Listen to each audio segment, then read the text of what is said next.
እርሶ ደግሞ በተለየ መልኩ ብዙዎች ልብ ውስጥ ህይወት ውስጥ ገብተው ቁጭ ያሉ መዝሙሮች አሉ። ኤርፖርት ውስጥ ስንወርድ ልጁ በጣም ፈርቷል። አረብ ሀገር ሲባል ሰባኪው ከኔ ጋር ያለው የሚታረድ ነው የመሰለው ትንሽኛ ስሜቱ ነበረውና ኤርፖርት ተቀምጠን ሻንጣችን እስኪመጣ ልጮህ ከብዬ ዘምራል። አራስ አረድከ ተሸክሜ መዝሙር መጣልኝ ማለት ነው። ለመጀመሪያ ጊዜ ሳሊለነ ቅድስት እንልሻለን እንደ ኤፍሬም እንደ አባታችን ለምኝልን እመቤታችን። ሚስት ሰጠኝ እንደዚህ ዞር ዞር ብዬ አይቼ እንደዚህ አይቼ ምናምን አይደለም፣ ተኝቼ ልክ እንደ አዳም ተኝቼ እግዚአብሔር ሚስት ሰጠኝ ማለት ነው። በተአምራት በቃ አንድ ወር ሳይቆዩ 20 ሳምንት ሳይቆዩ የተለያዩ እየበዙብን ነው ያሉትና እንደው ባለቤት ይሁን ትላለች ኢንተርቪው እንዳታስጠራኝ እኛ ቁጭ ብለን ከተነጋገረን ምን ዋሽ ነው የሚመስላቸው ተጣልተናናቅም ብንል እነዚህ ውሸታሞች ናቸው ይሉናል። ሰው አያምንም። ሀገራችን ላይ ደግሞ ትንሽ ከባዱ ነገር አንዱ እንግዲህ በጉዲፈቻ ጋር በተያያዘ ነገሮች አሉና የሰው ልጅ የራስ ልጅ ሆኖ ይታያል። የሰው ቁስል የራስ ቁስል ሆኖ ይታያል። ማሆይ ትሬሳ አንድ ልጅ ወድቆ ሲያዩ መነኩሴ ናቸው የካቶሊክ ክርስቶስ ወድቆ አየሁት ነው የሚሉት። ሰውን በክርስቶስ ማየት እንደው በልዩነት እንደው ከቀረቡ እርሶን ያስደመሙት እስካሁን ልቦትን ቅርጽ አድርጎ ያዘው ዘመርኩት። እሱ ሲዘምረው ስለተከለከለ ግቢው ተንቀጠቀጠ። በቃ በደስታ እኔ ሲዘምረው ይገርማል። እኔ እንደ እግዚአብሔር ያለ ቢሆን ነበር እኮ እንዳይዘመር ከልክዬ ነበር ሲሉ ከት እየሳኩ አባ እንደዚህ ያለ አለ እንዴ አልኳቸው። እሳቸውም በቃ ሳቁ።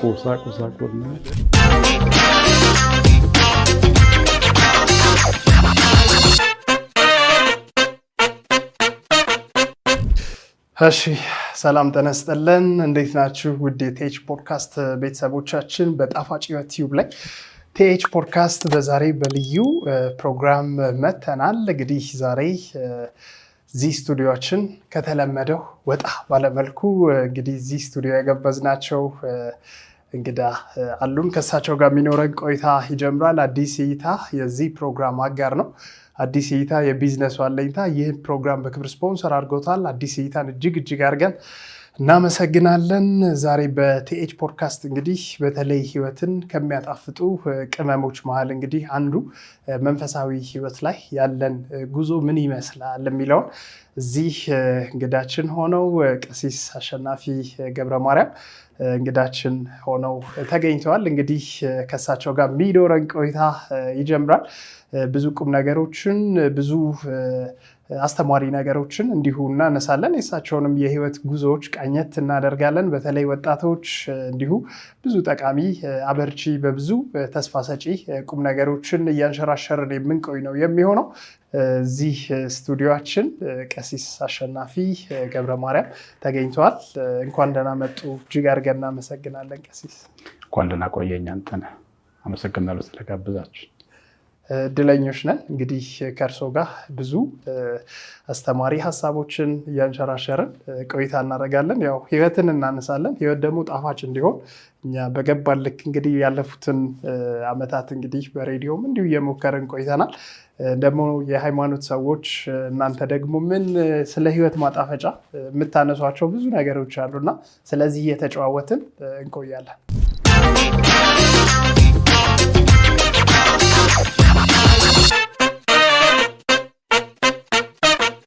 ግንቦት 30 የጣፋጭ ሕይወት የምስጋና ፕሮግራም 6ኛ ጊዜ ይካሄዳል። እኔም አመሰግነው ሰው አለ። እናንተስ? ላለፉት 5 ዓመታት በተለያየ ዘርፍ በርካታ ሰዎችን በጣፋጭ ሕይወት የምስጋና ፕሮግራም ላይ ሲያመሰግን እንደነበር ይታወቃል። ዘንድሮ ለ6ኛ ጊዜ ግንቦት 30 እየተዘጋጀን ነው። እኔም አመሰግነው ሰው አለኝ። እናንተስ? ግንቦት 30 6ኛው የጣፋጭ ሕይወት የምስጋና ፕሮግራም እንደሚዘጋጅ ይታወቃል። ደርሷል ማለት ነው። እኔ ግንቦት 30 የማመሰግነው ሰው አለኝ፣ የማመሰግነው አካል አለኝ። እናንተስ? ግንቦት 30 ጣፋጭ ሕይወት የምስጋና ጊዜ ነው። እዛው እንገናኝ። እኔም የማመሰግነው ሰው አለኝ። ግንቦት 30 እንገናኝ። ጣፋጭ ሕይወት የምስጋና ቀን ላይ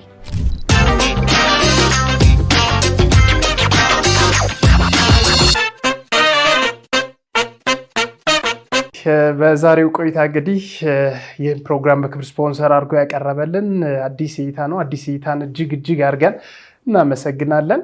ቀሲስ አሸናፊ ገብረ ማርያምን በተለያዩ የመዝሙር ስራዎቻቸው እንዲሁ እናውቃቸዋለን። በዚሁ እንግዲህ የህይወት ጉዟቸውንም ትንሽ ቃኘት እናደርጋለን። ምናልባት አዳዲስ ተመልካች አድማጭ ቤተሰቦች ይኖራሉና እንደው በተወሰነ መልኩ ስለሳቸው የተወሰነ መግቢያ ማስተዋወቂያ ይኖረናል። ግን ከራሳቸው ደግሞ አንደበት እኛ ያላነሳናቸው ይኖራሉ። ከራሳቸው ደግሞ የተወሰነ ነገር እንስማና እንቀጥላለን።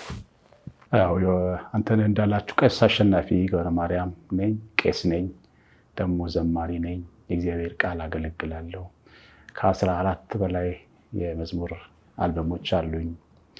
በጣም ብዙዎቹ የምታውቋቸው የምትወዷቸው ዝማሬዎች ናቸው። የእግዚአብሔር ቃል አጋፔ ዘወትርስ የሚባል ዩቲዩብ ቻናል ላይ አገለግላለሁ። ሰዎችን አዳምጣለሁ። ሰዎችን ወድጄ በፍቅር አገለግላለሁ። ሰዎችና የእግዚአብሔር አገልጋይ። በጣም አሪፍ። እንደው ቀሲስ ወደኋላ መለስ እንበልና እንደው ወደ መዝሙሩ መውደድ ከመገባቱ በፊት በዓለም እንግዲህ በተለይ ሙዚቃ የመውደድ ነገሮች ነበሩና ከዛኛው ወደዚህኛው ህይወት እንደው እንዴት ነበር ጉዞ? አልከበደም ወይ? እስኪ እሱንም እንዲህ። ልክ ነህ። ያው እኛ ወጣቶች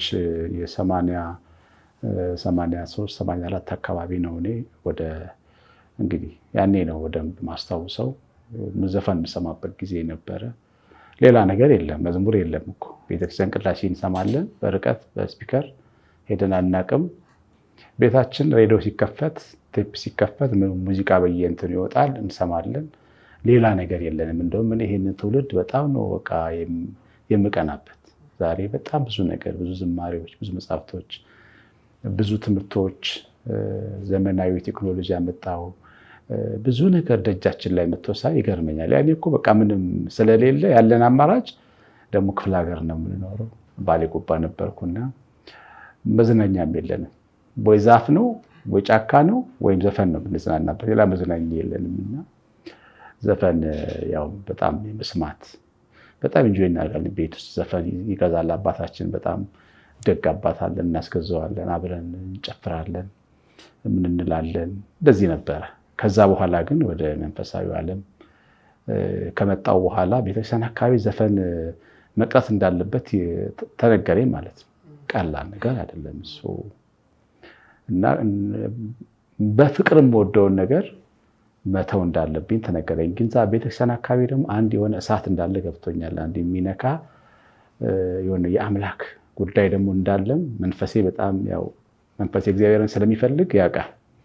ተሸገርኩ። ይገርማል በቃ ለመወሰን እና አንድ ንስሐ አባት ነበረኝና አባ በጣም ዘፈን ወዳለሁ እንዴ የፍቅሩን ትቼ የኢትዮጵያን የእናት ሚራም የሚለውን ዘፈን እየዘፈንኩ ብቀጥልስ ብዬ አልኳቸው። ሰከት ብሎ ሳቁና የኔ ልጅ አንድ ቀን ሰጣሃለው ወሰነና ወይ ክርስቶስን ፍቅር ወይ ሙዚቃን ወሰነና አሉኝ። ለምን አልኳቸው። በዘፈን ሰይጣን ብዙ ነገር ይናገራል፣ ብዙ መልእክት ያስተላልፋል፣ ልብ ያጠፋል። የእግዚአብሔር ጥበብ ከልብ ይጠፋብሃል። የኔ ልጅ ምረጥ። ያኛው ከተሻለ ያኛውን መርጠህ እንደውም እግዚአብሔርና መንገዱ ከተሻለ ደግሞ መንገዱ መርጠህና አሉ። እንግዲህ ለምርጫ አስቸጋሪ ነበረ። ያንን ዘፈኑን የሚተካ ነገር ገና ያልነበረበት ጊዜ ነው እንዳልኩና ማታ እንቅልፍ ሳልተኛ አደርኩ። ከሚስት ጋር እንደመፋታት አይነት ከባድ ነበር። በጣም ብዙ ሰዓት አሰብኩ፣ ተጨነቅኩ እና የምወዳቸው ዘፈኖች ከፊት ለፊት ይሄዳሉ።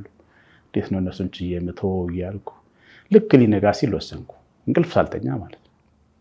ከዛ ያው ኪዳን የሚባል ያው ጸሎት አለ ቤተክርስቲያን ላይ ተደወለ። እሱን ጠብቄ ሄድኩኝ እና በር ላይ ቁጭ አልኩ። አባ በር ላይ መጡ። የኔ ልጅ መጣ አሉኝ። ምን ብለህ መጣ? ወሰንክ አሉኝ። ያው ምን ወሰንክ? አይ በቃ ክርስቶስን መርጫለሁ አልኳቸው። ጎበዝ የኔ ልጅ አሉ። በቃ ጸልዩልኝ። ከዛ ተለያየን። በቃ ያው መንፈስ ቅዱስ ኃይል ይሰጣል። ስጋና ደም አይደለም የሚሰራው። ያው ብዙ ጊዜ የእግዚአብሔር ጉዳይ በመንፈስ ቅዱስ ነው የሚሰራው። አንተ መወሰን ጨክነ መወሰን ብቻ ነው የሚያስፈልግ እና የማይቻል ነገር የለም። ከዛም ቀጠለና አገልግሎቶች እንዲሁ እየሰፉ የመዝሙር ስራዎችስ እንዴት ተጀመሩ የሚለውን ደግሞ እኔ እስኪ። የሚገርምህ የተጠራሁት ለመዝሙር ስለነበር እሱም ነው ወደ ሙዚቃዊ ሳበኝ። ይህ ዜማው እኛ በተፈጥሯችን ስንሰራ ልናመሰግን የተሰራን እኛ እኮ ስጋ የለበስን መላእክት ነን። አይተህ ከሆነ ሕፃን ልጅ ሙዚቃ ሳይማር ሪትም ያውቃል። አይተኸዋል? ሪትም ይችላል። እና ምንድነው የተሰለጠነ ተፈጥሯችን ውስጥ መዝሙር አለ። እኛ ያንን ትልቅ የበጉን ሰርግ ከበን የምንዘምር ህዝብ ነን፣ ከዋክብት ነን። ግን ያንን ቦታ ሳናገኝ ስንቀር ዓለም ደግሞ ይወስደናል በዚህኛው መቅጣጫ ማለት ነው። ልክ ከዘፈኑ ስለያይ ደግሞ ካር እየመታን ቤተክርስቲያን ውስጥ መዝሙር መዘመር እዛ ሰዓት መዝሙሮች ብቅ ብቅ ማለት ጀምረዋል። እነ ፋንቱ ወልዴ ያኔ መዝሙር ዘምረዋል። ይልማ ኃይሉ መዝሙር ዘምረዋል። እና እሱን እየሰማን በደንብ ወደ መዝሙር መሳብ፣ መዘመር፣ መጮህ በቃ ግን ዘማሪ መሆን ትልቅ ሰው መሆን ምናምን እቅድ የለም። በቃ ዝም ብሎ ፍቅራችንን ለእግዚአብሔር ያለንን ፍቅር እንደዛ ነበር ነው የሚሰማኝ። ለእግዚአብሔር ያለንን ፍቅር በየመንገዱ እንደ እብድ ነው። እና አንድ ቀን እንደውም እናቴ ወልቂጤ የሚባለው ሀገር ከመጣም በኋላ ከቤቴ ወልቂጤ ደብረጽዮን ማርያም ለመሄድ 40 ደቂቃ ይፈጃል በእግር ከጫፍ ጫፍ ነው። እና እየዘመርኩ ነው የሚሄደው እና እረሳዋለሁ እየዘመርኩ ስለሚሄድ እና መጥተው ቤት ትንሽ ይሄ ልጅ ሐኪም ቤት ቢሄድ ለምን ዝም ትላላችሁ? የአእምሮ ህመምተኛ ነው የመሰልኳቸው። እና መታ ከዛ እናቴ ምን ሆነሃል ያለች። ምን ሆንኩ አልኳት። አይ ብቻውን ያወራል ይሉኛል። እና ብቻን ታወራለህ እንዴ ስትለኝ ትዝ አለኝ። አይ ብቻዬን አላወራም ግን እየዘመርኩ ነው የምሄደው አልኳት። ልክ እንደዚህ እንደታመመ ሰው ሁሉ እየቆጠር ነበር። ይገርማል በጣም ያለምንም ይሉኝታ በቃ መዝሙር ዘምራለሁ። እና አንድ ጊዜ እዚህ በሻሻ አካባቢ ታርደው ክርስቲያኖች ትንሽ ይሄ የፍርሃት መንፈስ ነበረ። እና በዛን ጊዜ እኔ ወደ አረብ ሀገር ከአንድ አገልጋይ ጋር ለአገልግሎት ተጠርቼ ሄጄ ኤርፖርት ውስጥ ስንወርድ ልጁ በጣም ፈርቷል። አረብ ሀገር ሲባል ሰባኪው ከኔ ጋር ያለው የሚታረድ ነው የመሰለው። ትንሽኛ ስሜቱ ነበረው። እና ኤርፖርት ተቀምጠን ሻንጣችን እስኪመጣ ጮክ ብዬ እዘምራለሁ። ኧረ አሳረድከን እረስቼዋለሁ እዛ መቀመጥ የለም። አሳረድከን ዝም በል አሳረድከን። እና እንደዚህ ነበር በቃ ውስጤ መዝሙር ስለነበር በቃ በየቦታው ነው እንግዲህ በእንቅልፍ ልቤም ራሱ ሳልዘምር መቃ አይመስለኝም አልነገረኝም እንጂ እና እንደዛ ነው በቃ። ከዛም እያደገ የመዝሙር ግጥሞችን መጻፍ፣ ዜማዎችን መድረስ እንደው የመጀመሪያ ሂደቶቹ እንዴት ነበር? እስኪ የመጀመሪያ እንደው የሚታወስ የወጣ የተሰጣቸው የግጥም ስራዎች፣ የዜማ ስራዎች እነሱ ምን ይመስሉ ነበር? ይገርምሃል ወልቂጤ ማርያም በጣም የኔ ህይወት በጣም ያደገበት ቦታ ነው። እና እዛ በጣም ድንቅ ሰንበት ትምህርት ቤት ነበረ የገባሁበት። መንፈሳዊ ልጆች ያሉበት መንፈሳዊ እውቀት ያለበት ነው ማለት እግዚአብሔር መፍራት ትመራ እየተማርኩ ብቻ ያ የገባሁበት ቦታ ለእኔ በጣም የእግዚአብሔር ጋር በጣም አገናኘኝ። ሶኬቱ ተሰካ ማለት ነው ከኃይሉ ጋር። እና ጠዋትም ማታም የማሰላስለው እግዚአብሔርን ነው፣ ፍቅሩን ነው። ኢቨን መነኩሴ መሆን በህይወት የመመነን ሀሳብ ሁሉ ነበር ውስጤ የነበረውና እዛ ውስጥ በቃ ተቀምጬ ማንጎራጎር ነው። እና አንድ ቀን የሰንበት ትምህርት ቤት የጭቃ አዳራሽ ታውቃለህ? ክፍለ ሀገር እንጨት ነው። እንጨቱ ጭቃ ይቦካና ይለጠፋል ማለት ኢትዮጵያ አዲስ አበባ አለ መሰለኝና እንደዛ አይነት ሰንበት ቤት እየሰራን ነው። እና የመቃብር ቤት እንትን እየቆፈርን አፈር እየተሸከምን በባሬላ ያንን መድረክ እንሞላለን። እና ተሸክሜ መዝሙር መጣልኝ ማለት ነው ለመጀመሪያ ጊዜ። ሳሊለነ ቅድስት እንልሻለን፣ ሳሊለነ ቅድስት እንልሻለን፣ እንደ ኤፍሬም እንደ አባታችን ለምኝልን እመቤታችን። መጣ መዝሙር ማለት ነው። እና እሱን እያልኩ ነው በቃ እያልኩ ያንን አፈር ደለደልን። መዝሙርም አልመሰለኝም ግን አልለቀኝም። ያ መዝሙር ማታም መጣ ማለት ነው አፌ ላይ መጣ። ከዛ ግጥም አደረኩ፣ ጻፍኩት ሙሉ አድርጌ በአንድ አይነት ዜማ። ብዙም እውቀቱ ስላልነበረኝ በአንድ አይነት ዜማ ተስፋ አንቺ ነሽና በአንድ አይነት ዜማ ሰርች ጨረስኩትና ሳየው መዝሙር ነው ለካ። እና ወስጄ ሰንበት ቤት ውስጥ አስጠናዋቸው። የማን ነው ሲሉኝ አልነገርኳቸው፣ ምክንያቱም ሊወድቅ ይችላል የኔ መሆኑ ከታወቀ። እና ከዛ ተወደደ በቃ በጣም ተወደደ። ያኔ መዝሙር መስራት ማለት ገባኝ ማለት ነው። መዝሙር መስራት ጸጋ እግዚአብሔር አሁን ያንን የሰጠኝ እግዚአብሔር ጸጋ ነው፣ እግዚአብሔር ቸርነት ነው። ማገለግለው እናታችን በቤታችን ቤተክርስቲያን ውስጥ ነው እና ያን ብርሃን ሲሰጠኝ የድንግል ልጅ በቃ ገባኝ ማለት ነው። ከዛ ወደ አዲስ አበባ መጻጻፍ ጀመርኩ። መዝሙር አሳታሚዎች ካሴት ላይ ስልክ ቁጥር እየፈለግኩኝ ፖስታ ሳጥን ቁጥር እየፈለግኩኝ ደብዳቤ ጽፋለሁ እና አንድ ጥሩ ደብዳቤ ጻፍኩኝ። ያው መንፈሳዊ ነኝ፣ በጣም ደስ የሚል መንፈስ ያለው ደብዳቤ ጽፌ ለአንድ አሳታሚ ላኩላቸው መርቄ ብዬና ሰውየው አስጠሩኝ። ይገርማል። እሳቸው እንዳስጠሩኝ ቴዎሎጂ ደግሞ አዲስ አበባ ገባው፣ እኩል መጣው ገባው። ከዛ በኋላ ለካ ስመጣ ልክ እንደ አይዶል ሾው እንደዚህ እንደ ውድድር ብዙ ድምፃውያን ዘማሪያን እንዳይ ብርሃኑ ቃይስ ምንዳይ ሁሉ አሉ። ያኔ እነሱ አላወጡ መዝሙር ጸላለቆ በዚህ የምትባል ዘማሪ ብዙዎች አሉ። እዛ አካባቢ ማሳተም እንትን ላይ ያሉ ሰልፍ ላይ ያሉና ተጠራው ሄድኩ። ከዛ አንዳንዶች ሰዎች አልተቀበሉኝም። እኔን ብዙም ራሱን አይደለም እንደ ይልማ ነው የሚዘምረው ምናምን ብለው ትንሽ እንትን አሉኝ ማለት ነው።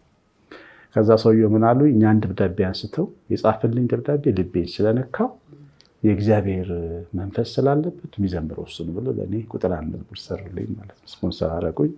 ሐዋርያው መነኩሴ የሚለው መዝሙር፣ አሁን ያልኩ ሳሌነ ቅድስት የሚለው መዝሙር እሱን ሰራ ቁጥር 1 በቃ።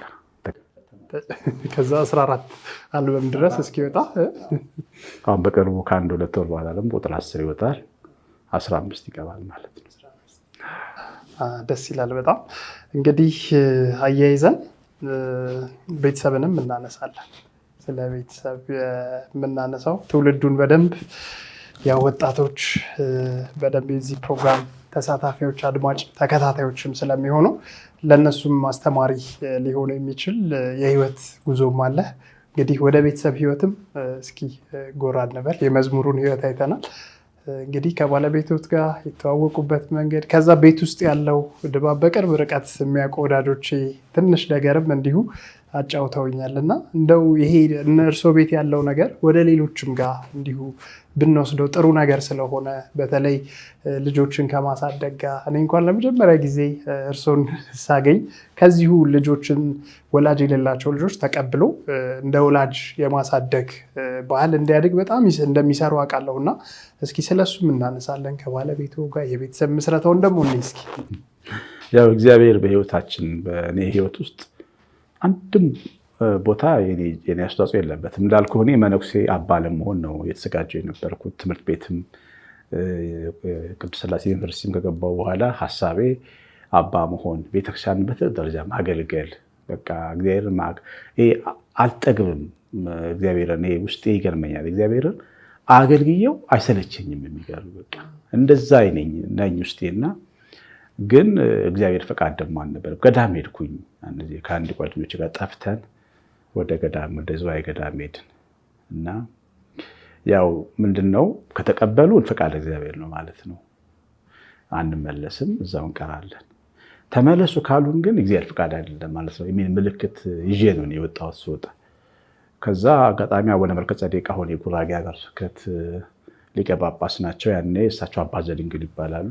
የወልቂጤም ደግሞ ሰንበት ቤት የኛ ቀደም ብለው ሰንበት ቤት ተማሪ ስለነበሩ ያውቁናል። የማልጆች እንደሆነ ኬት እንደመጣን ተቀበሉን፣ እናስተናገዱን፣ እግራችንን አጥበው መላ አስተናገዱንና ምን ሀሳብ አላችሁ አሉን። አይ እንደዚህ ጠፍተን መተን ነው እዚሁ ልንቀር ስንላቸው በፍጹም አይሆንም አሉ። አይሆንም፣ ተመለሱት፣ እዛው እንትን ብላችሁ አገልግሉ፣ ቤተክርስቲያን ማን አላት አሉ። ሰማን ማለት ነው። የሰማሁ እግዚአብሔር አልፈቀደም። ተመልሼ መጣሁ። ከዛ በቃ ያው ትዳር እግዚአብሔር ሚስት ሰጠኝ። እንደዚህ ዞር ብዬ አይቼ እንደዚህ አይቼ ምናምን አይደለም፣ ተኝቼ ልክ እንደ አዳም ተኝቼ እግዚአብሔር ሚስት ሰጠኝ ማለት ነው በተአምራት በቃ። ምክንያቱም ብዙ ሰዓቴን መንፈሳዊ ነገር ላይ ነው ማሳልፈው፣ ማተኮሮ እዛ ላይ ነው እና ደግሞ ያደግንበት ታውቃለኛ የክፍለ ሀገር ልጆች ሴት ቀና ብሎ ማየትም ኃጢአት ነው ብለን የምናስብለን ክርር ያለን መንፈሳዊ አቋም የነበረንን አይደለም። ሴት አናግረህ ሄደህ እንትን ብለህ ደግጠህ እንደሱ አይደለም እና ግን እግዚአብሔር ደግሞ ከባለቤቴ ጋር በራሱ ተአምራት አገናኘን። በጣም መልካም፣ በጣም ቆንጆ፣ በጣም ጥሩ ሚስት ሰጠኝ እግዚአብሔር። እግዚአብሔርን የምትፈራ ሚስት ሰጠኝ። የተባረኩ ልጆች ሰጠኝ። 6 ልጆች አሉኝ። በጣም ተባርኬ አንድ ሆኜ ወጥቼ ብዙ ሆኜ ባርኮኛለሁ ማለት ነው። እና ዘምር ይለታሉ እግዚአብሔርን መረቤን ባሳ የሞላ ማን አለ ከአምላኬ ሌላ የሚለው ላይ አንተ የታመነ ሲሳዩ ይበዛል፣ ባዶውን የወጣ አፍሶ ይመለሳል። ይሄ ለቀሲስ አሸናፊ ብቻ አይደለም፣ ለሚሰሙት ሁሉ ነው የሚሆነው። እግዚአብሔርን የሚያምን ሰው አንድ ነኝ ብሎ ማሰብ የለበት፣ ብቻዬን ነኝ ማለት የለበት፣ ደሃ ነኝ ማለት የለበት። ያዕቆብ በትር ብቻ ይዞ ወጥቶ ከሀገሩ የብዙ መንጋ ሰራዊት ሆኖ የተመለሰው እሱ ነው። እንደሚቃል ያለው እኔ ከቤቴ ስወጣ በትር ይዤ ነው የወጣሁት፣ ግን ከብዙ ሰራዊት ጋር መለስከኝ ያለ። ደግሞ ለመለሰህ፣ ለባረከ፣ ላሰፋ እግዚአብሔር እውቅና መስጠት ያስፈልጋል። ቅድም ስለ ምስጋና ስትነግረኝ ነበረ።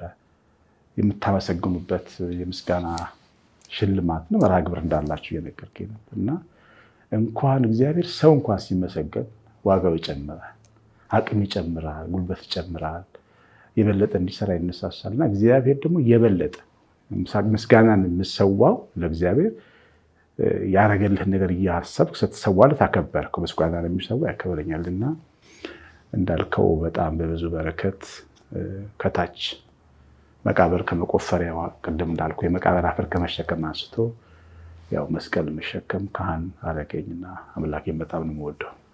በጣም ደስ ይላል። እንደው ሰጠኝ ሲሉ ነበር። እንደው ዝም ብሎ ይሰጣል? ብዙዎች በጥያቄ ላይ ነው ያሉት። ይሄን ነገር በምን መልኩ ነው ሚስት የምትሰጠኝ፣ በየት በኩል ነው ባል የሚሰጠኝ የሚል እንዲሁ ሀሳቦች አሉና እንደው እዚች ነገር ላይ እንደው በቀላሉ ስጥት ሲደረግ ቅብል የማድረግ ዝግጁነት አለን ወይ የሚለውን ነገር እስኪ እናንሳው። ሐዋርያው ጳውሎስ መፈለግንም ማድረግንም በልባችን የሚሰራ እግዚአብሔር ነው ይላል። ውስጥህ ፈቃድ እግዚአብሔርን ስትቀበል ልብህ ራሱ ይነግርሃል። እና ለምሳሌ ሴቶች ነበሩ፣ ያው በጣም ብዙ ስም መዝሙር ስታወጣ በየቦታው ያንተን ስም ያነሳ ሰው ስላለ ከአውሮፓ ከምናምን እኔን ለመዳር እኔን ከሴት ጋር ለማገናኘት አንዳንዶች በግልጽ ለምን አንጋባ፣ እኔ አሜሪካ ወስድሃለሁ፣ አንተ ጥሩ ባል ትሆነኛለህ የሚሉም ነበሩ በጊዜው። እነዚህ ሁሉ ግን የእግዚአብሔር ፈቃድ ሆነው በልቤ ውስጥ አልተሰማኝም። ራሱ ዓላማ ነው የሚወስነው። ዓላማ ምንድን ነው? ለምሳሌ ሚስት እየፈለግኩ ነው ብለህ የማመንዘር ፍላጎትን ነው የምትወጣው? ምንድን ነው ዓላማ? ወይስ ደግሞ ሚስት እየፈለግኩ ነው ብለህ የአሜሪካ ቪዛ ነው የምትፈልገው? ምንድን ነው የምትፈልገው? ዓላማ ነው የእግዚአብሔር ፈቃድ በደንብ ጥርት አድርጎ የሚያሳይ። ዓላማ ከተዛባ ወደ ዓላማ ትሳባለህ። አሁን እንዳልከው ወደ ቪዛ ትሄዳለህ፣ ወይ ወደ ካገኛት ሴት ጋር ትወድቃለህ። ከዛ ሚስት እየፈለግኩ ነው ትላለህ። ያኔ ግራ ይገባሃል። እግዚአብሔር ስለማይናገር ምን ትሆነው መስቀለኛ መንገድ ላይ ትቆማለህ ማለት ነው። ግን ዓላማ ሲስተካከል ግን እኔ በቅዱስ ቁርባን ነው የማገባው፣ እኔ ካህን ነኝ፣ እግዚአብሔር ለእኔ ትዳር ያዘጋጃል ስትል ግን ይገባሃል ሚስትህ ማን እንደሆነች። ስለገባኝ ነው ባለቤት የተቀበልኳት ማለት ነው። እና ያው የመንፈሴ የደመነፍስ ምስክርነት አለው። አንድ ሴት ስትመጣ ወደ አንተ ሚስት መሆኗን የምታውቅበት መንገድ ማለት ነው። ግን እንደ ሚስት ግን ከሁሉም ጋር ኖሬ አይደለም ሚስቴን የለየኋት። ካገኘኋት ሴት ጋር ወድቄ እንደሱ አይነት ኑሮ ካለህ በመጀመሪያ ንስሐ መግባት አለብህ። እኔ ልንገራችሁ የምትሰሙኝ ወይ በሴት ልጅ ሕይወት ላይ የሚቀልድ ሰው ጥሩ ትዳር ይስጠኝ ብሎ መጸለይ እንዴት በምን ሞራል ነው የሚኖረው? በመጀመሪያ ክፉ ስራ መተው አለበት እና እግዚአብሔር አጠገብህ እንዲሰራ። እግዚአብሔር ደግ ነው። ምንም አይነት ቆሻሻ ሕይወትን ብትኖር ምልስ ስትልለት ይመለሳል። ግን ተመልሰህ ወደ ራስህ ከክፉ ድርጊት ከክፉ ስራዎችን መመለሳለን። አሁን በዚህ ትውልድ ውስጥ ነው የምመለከተው።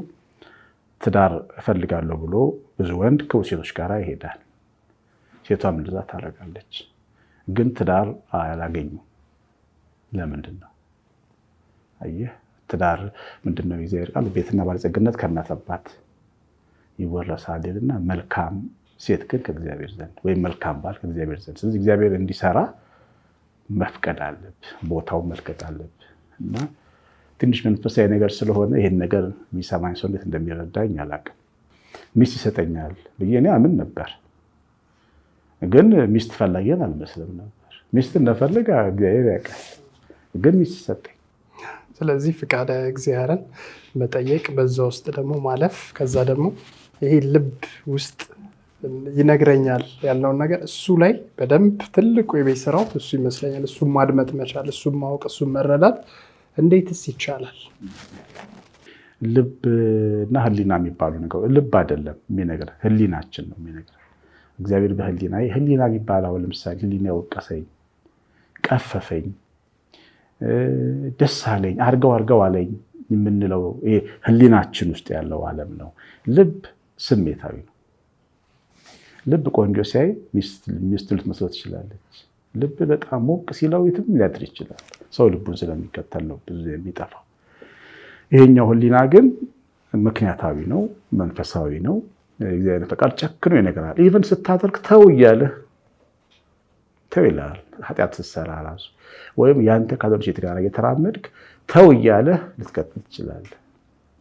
ለምሳሌ አብርሃም ተው እያለው ከአጋር ጋር ሄደ። ተው እያለው ግን እጁን ሊያስረው አይችልም። ይጮሃል እንጂ አብርሃም ሄደ። ግን ከጣጣ ጋር ተመለሰ። ከብዙ መከራ ጋራ ከእስማኤልና ከአጋር ጋር ተመለሰ። ቤት ውስጥ ችግር አስገባ ማለት ነው። ያው ይነግርህና ችግር ደግሞ ሲመጣ እንደገና ደግሞ መፍትሄ ያሳያል። ህሊና እንደዚህ ነው። መንፈሳዊ ድምፆች የሚተላለፉበት ነው። እኛ ሰዎች መንፈስ አለን፣ ነፍስ አለን፣ ያው ስጋ አለን፣ መንፈስ አለን። ያ መንፈስ ከመንፈስ ቅዱስ ጋር የተቀበለ መረጃ ይሰጥሃል በህሊና በኩል ማለት ነው። መንፈስ ሲናገርህ ውስጥ እረፍት ይሰማሃል። በምትወስነው ውሳኔ፣ በምታደርገው በምትመርጠው ምርጫ በቃ ያረጋግጥልሃል፣ እረፍት ይሰማሃል። ለምሳሌ ትዳር መርጠህ ከሆነ ምንም አይጮህብህም ውስጥ። ይሄ አንዱ ምልክት ነው። ካልሆነ ግን ይጮህብሃል። ተው አንተ አይሆንም እያለኝ ልቤ አይሆንም እያለ ውስጤ አደረግኩት ስትል ትችላለህ። እና እንደዚህ አይነት ምልክቶች ናቸው የህሊና ምልክቶች። የእግዚአብሔር ፍቃድ እናቅባቸው በጣም ትልልቆቹ ምልክቶች ናቸው።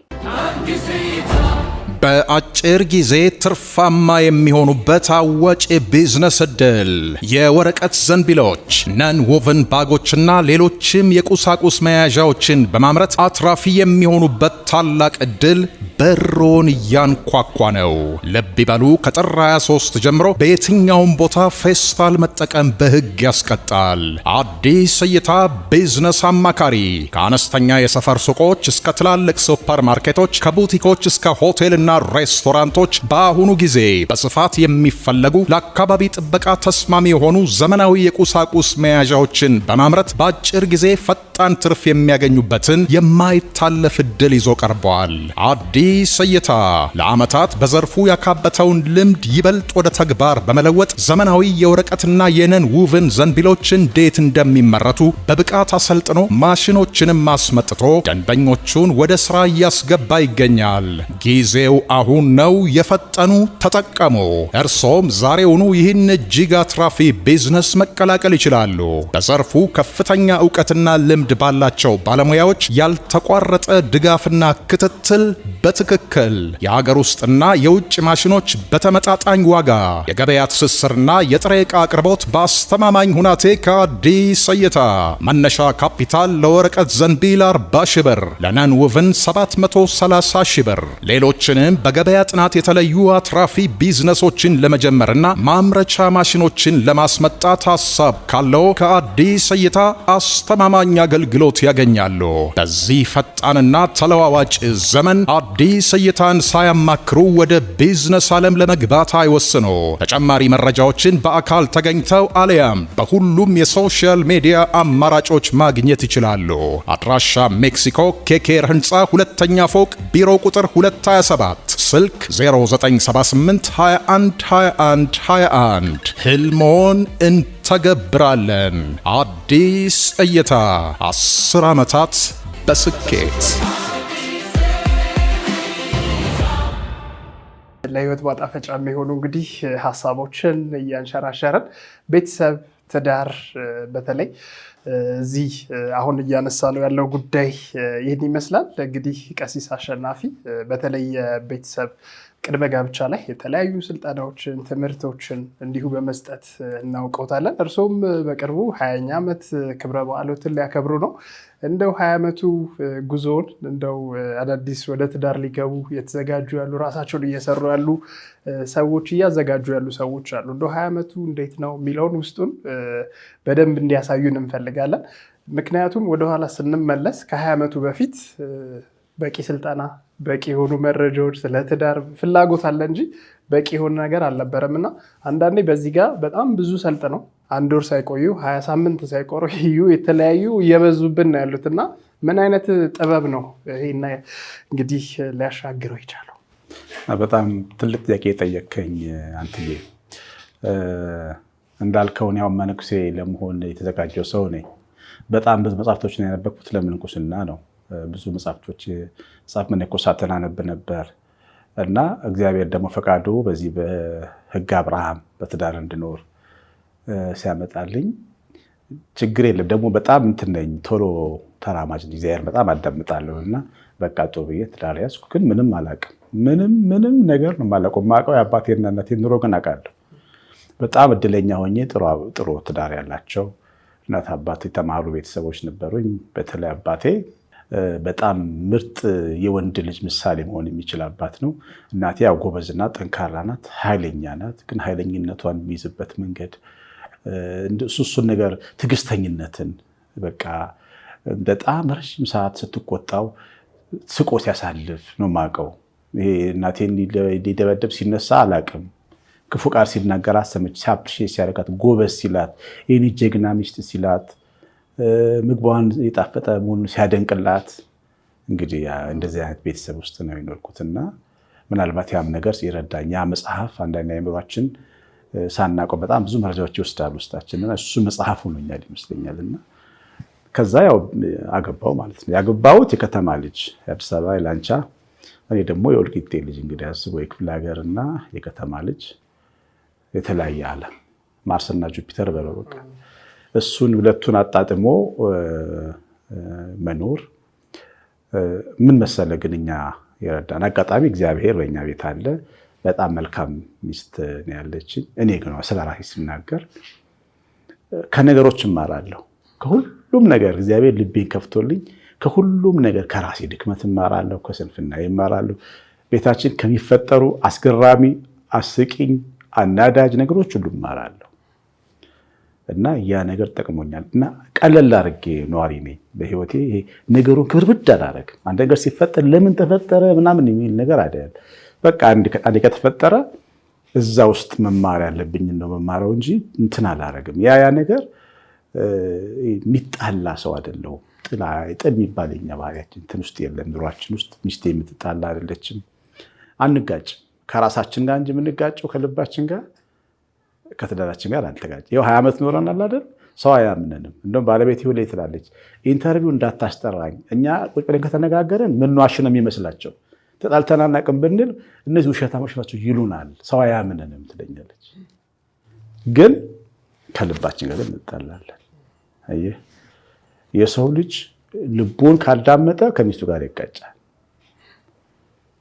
ልቧን ካዳመጠች ከባሏ ጋር ትጋጫለች። ልብህን ከተቆጣጠርክ ተው ካልከው ግን ከማንም ሰው ጋር በሰላም ትኖራለህ። እና በኑሮ ውስጥ እኛ የተማርነው ትምህርት እሱ ነው። በል ተናገር፣ ዝም ትላለህ ወይ ይልሃል። አንዳንድ ነገር ሲፈጠር ዝም ካልከው አለቀ፣ በቃ ችግሩ ውስጥ ያልቃል ማለት ነው ልብ ውስጥ። እና መጽሐፍ ቅዱስ በጣም ከሚገርመኝ ብዙ ጊዜ ይናገረዋል፣ እንደ ሰው እንደገዛ ልቡ ክፉ የለም ይላል። ይኸውልህ አንተ አሁን ክፉ ሰው አጠገቤ አለ ብለህ ስታስብ ማን እንደምታስበው እስቲ አስበው። ክፉ የምትለው ሰው ህይወት አደገኛ ሰው የምትለው ሰው ይኖርሃል አይደል? እንትና እከሌ ያው እሷ ትላለህ። እኔ ግን የምልህ ልቤ ነው ክፉ የምነግርህ። እንደገዛ ልቡ ሰው ክፉ የለም። ሰው 5ኛ ደረጃ ክፉ ነው። 1ኛ፣ 2ኛ፣ 3ኛ፣ 4ኛ ደረጃ ክፉ የሰው ልጅ ልብ ነው። የሚሰማህን የምትገምተውን በልበል የሚልህን የሚያቀብልህን የተነሳ የምትናገር ከሆነ ቤትን አነደድከው ማለት ነው። እሱን ከተቆጣጠርክ ቤትህ ገነት ነው። እና የኖር ነው በኑሯችን ውስጥ ትልቁ የጠቀመን እኔ በተለይ ያው ለራሴ ነው የማውቀው፣ ግን የጠቀመኝ ከገዛ ልቤ ጋር መጣጨት መቻሌ ነው። አየህ ማናችንም ብንሆን አንዳንዴ ገምተን እንጣላለን፣ መስሎን እንጣላለን። መገመትና ግን እውነት ይለያያል እኮ መሰለኝና እውነት ይለያያል እኮ። እና አንዳንዴ መሰለኝ ብለህ ስትጣላ ከሚስት ጋር ሚስት ጋር እውነት ስላለ ትናደድባለች የበለጠ እና አንተ ገምተህ ታቆስላታለህ፣ እሷ ጋር የሆነ ነገር ትናገራለህ። እና ሁልጊዜ ትዳር ውስጥ እንዲህ ግምቶች ውስጣችን የምናስባቸውን ሀሳቦች ምንመዝንበት ነገር ቢኖረን በጣም አስፈላጊ ነው። እና እኛ ኑሮ ላይ ጠቀመን 20 ዓመት እንኖር ያደረገን እሱ ነው። በጣም የጠቀመን ሌላው ነገር ይቅርታ እንጠያየቃለን። ችግር ሲፈጠር እንዲህ ነገር ተፈጠረ ገና ሲጀመር ልክ ሲገባን ችግሩ ወዲያው ራሴን ለመከላከል አልሰራም። ሚስቴ ፊት ራሴን አልከላከልም። ባለቤቴም እንደዚህ ናት፣ ራሷን አትከላከልም። ምክንያቱም ለእኔ አንደኛ ሰው ሚስቴ ናት፣ ባለቤቴ ናት። ለእኔ ከእናቴም በላይ አንደኛ ነች። ራሴን ተከላከል የት ነው የሚሄደው? ለእሷ መመቸት ነው ያለብኝ። ይቅርታ ጠይቃለሁ ሳጠፋ፣ ምንም ችግር የለብኝም። ውስብስብም አላደረገው፣ ወዲያው በቃ ችግሩ ይፈታል በአንድ ቀን። እና ሌላው አሁን እዚህ ውስጥ ምን መሰለህ ትዳር ላይ የሚያስቸግረው ሰው ችግር እንዳለበት ሲነገረው ራሱን ለመከላከል የሚፈጥረው ሌላ ችግር ነው። ትዳር ነው የሚያበላሸው። ኢጎህን ለመከላከል የሆነ ነገርን ለመከላከል እሱን አስቀምጠህ ኢጎህን ኩራትን ውስጥ አስቀምጠህ ቤት ውስጥ መግባት አለብን። ቢያንስ ቤታችን ውስጥ ትወት መሆን አለብን። ቢያንስ ከተማ ውስጥ እንሆንሽ እንዴት የምንሆን ግን ራቆትን የምትቆምበት ቤት ውስጥ ግን ትወት መሆን አለብን ቢያንስ። እና ቤትህ ነው የሚያኖርህ። የውጭ ጓደኞችህ አበረመታናቸው ጓደኞች አያኖሩህ። የሚያኖርህ ሚስትህ ናት የምታኖርህ፣ ወይም ደግሞ ሴቷ ባላው ነው የሚያኖረው። እዛ ጋር እንኳን ትወት መሆን ያስፈልጋል። በጣም አሪፍ። ምናልባት ያው ሁሉ ነገር ከቤት ይጀምራል እንላለን። እኛም እንደ ጣፋጭ ህይወት ጣፋጭ እንዲሆን አንዱ ቤቱ ሰላም የሌለው ቢሮ ሰላም ሊሰጥ አይችልም። ቤቱ ሰላም ካልሆነ ትምህርት ቤቱ ላይ ሰላም አይሆንም። ቤቱ ሰላም እንዲሆን ደግሞ ወላጅ አለ አይደለ? አባት እናት የምንላቸው አሉና እነዚህ አባት እና እናት የምንላቸው ሁለቱ ተቋማት ልጅ ይፈጥራሉና ልጃቸው ላይ ምን አይነት ዘር እየዘሩ ነው የሚለው በጣም ወሳኙ ደግሞ ሌላው። ምክንያቱም ያኮረፉ ያዘኑ ቂም የያዙ ልጆች እንግዲህ የተዘራባቸውን ዘር ነው የሚያሳዩት ብለን እናስባለን። እንደው ሰላማዊ በጣም መከባበር መዋደድ ያለበት ቤተሰብ ለሀገሩ የተረፈ ነገሮች ይኖረዋል። እና እንደው እንዴት ነው ይሄኛውን ሰላማዊ የተረጋጋ በመከባበር ውስጥ በመኖር ውስጥ ይበልጥ እያስተማረ ማለፍ የሚቻለውን ቤተሰብ መገንባትና ያው ይሄ ቤተሰብ ሲገነባ ሀገር ይገነባል እና እሱን ከመፍጠር አንጻር እንደው ያው የዘመኑ ቻሌንጆች አሉ። የኔ ትውልድ ይሄ ወጣት የምንለው አዲስ የገባው ያው በእርግጥ ወጣት አይደለም እድሜ ሄዷል እያሉ ነው አንዳንድ ሰዎች፣ ግን ገና ነኝ። ስለዚህ እዚህ በወጣትነት ህይወት ውስጥ ያሉ በተለይ እንዴት ነው ኦብዘርቭ እያደረጉ ያሉት ነገር አለና እሱን እንዴት ሰላማዊ ቤተሰብ እንገንባ፣ ለልጆችስ ያው በደንብ የተሻለ ዓለም ለመፍጠር እንዴት የተሳካ በጣም የተከባበረ ቤተሰብ እናብዛ የሚለው ሌላው ፈተና ሆኗልና ያው የዘመኑ ቻሌንጆች አሁን በሱስ ውስጥ ራሱ ሊደብቅ የሚሞክረው ያ ትንሹ ልጅ ያየው ብስጭት ነው። በፍቺ ውስጥ የሚያልፈው ቂመኛ ሆኖ ነገ የሆነ ቡድን ላጥቃ የሚለው እንዲህ አይነት ከቤት ውስጥ ሰላማዊ ያልሆነ ነገር እያየ ባል ሚስቱን በሚገባው ልክ ሳያከብር ሳይወድ ሲቆይ ያደገው ልጅ ነው እና ትውልድን ከመገንባት አንጻር የተገነባ ቤተሰብ በጣም ያስፈልገናል እና እሱን መገንቢያ መላዎች፣ ስልቶች ምን አሉ? እንዴትስ የሰከነ ቤተሰብ ያረፈ የተረጋጋ ቤተሰብ ማብዛት እንችላለን የሚለውን እስኪ እግዚአብሔር ቃል እውነት አርነት ያወጣል ይላል። መኖር ያለብህ እውነት ኑሮ ነው። አንዳንዴ ለልጆች ምሳሌ ልሁን ብለህ የምሳሌ ኑሮ መኖር የለብህ። መኖር ያለብህ እውነተኛ ኑሮ ነው። እሱ እውነተኛ ኑሮ፣ እውነተኛ ጥሩነት፣ በቃ እውነተኛ አባትነት፣ እውነተኛ ባል፣ እውነተኛ ሚስት፣ እውነተኛ ለመሆን መሞከር ነው። በመጀመሪያ መቼም እውነተኛ ነህ፣ ምሳሌ ስትሆን የሆነ አንድ ቀን ይደክማል። አሁንስ መረረኝ ትላለህ። የሆነ ቦታ ታቆማለህ። ለምሳሌ ድራማ እየሰራ ነው በህይወት እና ሰው በተለይ ቤተሰብ የመሰረተ ሰው ዓለሙን ጥንቅቅ አድርጎ ተፍተው መምጣት አለበት። ምንድን ነው ዓለም ማለት? ዓለም ማለት ዝሙት ብቻ አይደለም። ትዕቢት፣ ቅድም እንዳልኩት በቃ ኩራትህን ቤት ውስጥ ማገልገል፣ ሚስትህን መስደብ ወይ ባሏን መስደብ፣ ጀግና መሆኗን በክፉ ንግግር መግለጽ፣ ይሄ ዓለም ነው። መተፋት አለበት። ይሄ እባብ፣ ስለ እባብ ሲናገሩ አባቶቻችን እባብ ውሃ ሊጠጣ ሲል መርዙን ይተፋል ይላሉ።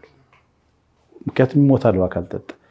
መርዝህን ተፍተህ የምትጠጣውን ትዳር ማለት በቃ ግድል አድርገህ ዓለምህን ሙጥጥ አድርገህ ቁጭ አድርገህ መምጣት አለብህ ማለት ነው ቤት ውስጥ እና አሁን እንዳልከው ነው። ለልጆችህም የተረጋጋ ቤተሰብ ለመስረትም አንተ ራስህ መረጋጋት አለብህ። እሱን ግን ለማግኘት አሁን እኔ እንደው በህይወቴ ምን አይቻልም ምስል እግዚአብሔርን ማወቅ በጣም መሰረታዊ ነገር ነው። በተለይ ወላጅ ማለት አራቱ እንስሶች የሚባሉ አሉ ሰማይ ላይ 6 ክንፎች አሏቸው። እግዚአብሔር ዙፋን የተሸከሙ መላእክት ናቸውና አንዱ ላም፣ አንዱ አንበሳ፣ አንዱ ሰው፣ አንዱ ነስር ይመስላልና 6 ክንፎች አሏቸው እና የሚነግረኝ መጽሐፍ ቅዱስ እግዚአብሔርን ተሸክሞታል ነው። እግዚአብሔርን ግን የሚሸከሙ የለም። እሱ ነው የተሸከማቸው። አሁን እኔ ጫማዬን ተሸክሜዋለሁ፣ ተሸከመኝ ልል አይችልም። ጫማዬን ተሸክሜ የምሄደው ልክ ትዳር እንደዚህ ነው። እግዚአብሔር ረድቶ የምትሸከመው ነው። እንደ አንድ አራት እንስሶች ነህ። የተሸከምከው ይመስልሃል እንጂ የሚይዝህ መድኃኒዓለም ነው። ኑሮውን ከእግዚአብሔር ጋር እውነተኛ ግንኙነት መኖር አለበት። በተለይ ቤተሰብ የሚመሰርት እግዚአብሔር ቃል እግዚአብሔርን የሚፈራ እንደዚህ ይባረካል። አሁን የተረጋጋ ቤት ያልከው መባረክ ነው። እግዚአብሔርን የመፍራት በረከትና ውጤት ነው እና ይሄን ትውልድ አሁኑን ትውልድ በመልካም በብዙ ነገር እመለከተዋለሁ። ከድሮ በጣም ብዙ የተሻለ ነገር የሚበልጥ ነገር አለ ብዬ አስባለሁ። በዚህ ትውልድ ውስጥ ፍቅሩን በግልጽ ይነጋገራል፣ ስሜታቸውን ይደጋገፋሉ። አሁን የድሮ ቤት ባልና ሚስት መዋደዳቸውን ሲሞቱ ነው የሚነግሩ። የልጆች አባት ሲሞቱ አባትየው ነው እናትየው ካፌያቸው የሚወጡት አያወሩ ነውር የሚመስላቸው። የአሁኑ ትውልድ ግን ፍቅሩን ይገልጻል፣ ይንከባከባል።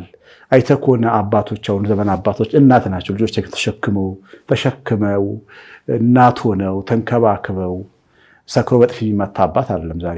ለልጆቹ የሚኖር አባት አለ። ይሄ ትውልድ ምስጋና ይገባዋል። ትንሽ መጨመር አለበት ብዬ የማስበው ኢሞሽንን ስሜትን መቆጣጠር ላይ መስራት አለበት ይህ ትውልድ እና የዚህ ትውልድ ትልቁ ችግር ስሜታዊ ትውልድ ነው። ይሄ ደግሞ የምዕራቡ ዓለም ተጽዕኖ ነው። አይተህ ከሆነ አንዳንድ ፕራንኮች ምናምን ያለውና መንገድ ላይ የሄዱ ፕራንክ አድራጊው ጓደኛውን ወንዱ ሊነካ ሴት ሆነች የምትሰራ ወንዱ ትነካዋለች አይደል? ሴት ጓደኛው የምትመታው ጓደኛዋን በጥፊ በሰፉ ፊት ትመታዋለች ማለት። ይሄ ስሜታዊነት ቀላል ነገር ነው አይደል? ግን ይሄ ኑሯቸው ውስጥ የምታየው ነው። ስሜትን መቆጣጠር፣ እንዴት ተፈጠረ ብሎ ማሰብ፣ ለምን ነካችሁ ማለት ሲገባ በጥፊ መታው ልትሄድ ትችላለች። እንዲህ አይነት ስሜታዊነት ነው አሁን እዚህ ትውልድ ውስጥ የምታየው። አንድ ነገር ቶሎ ብሎ ወስኖ ቁርጥ አድርጎ መሄድ፣ ያ ደግሞ ከእግዚአብሔር ጋር የመኖር ልምምድ አለመኖር፣ ስሜት ላይ አለመስራት፣ ከቅዱሳት መጽሐፍት ርቆ መኖር የሚያመጣው ነገር ነው እንጂ ይሄ ትውልድ በጣም ብዙ ምሳሌ የሚሆን ነገሮች አሉት። የተረጋጋ ቤተሰብ መገንባት ይችላል። አንዳንድ ይሄ ትናንትናው ትውልድ ይመጣና አዲሱን ትውልድ ምን ቁም ነገር የታለው ይላል። ፈጽሞ ልክ አይደለም። ምክንያቱም እግዚአብሔር የዛሬም አምላክ ነው። ዛሬም ትውልድ ይፈጥራል።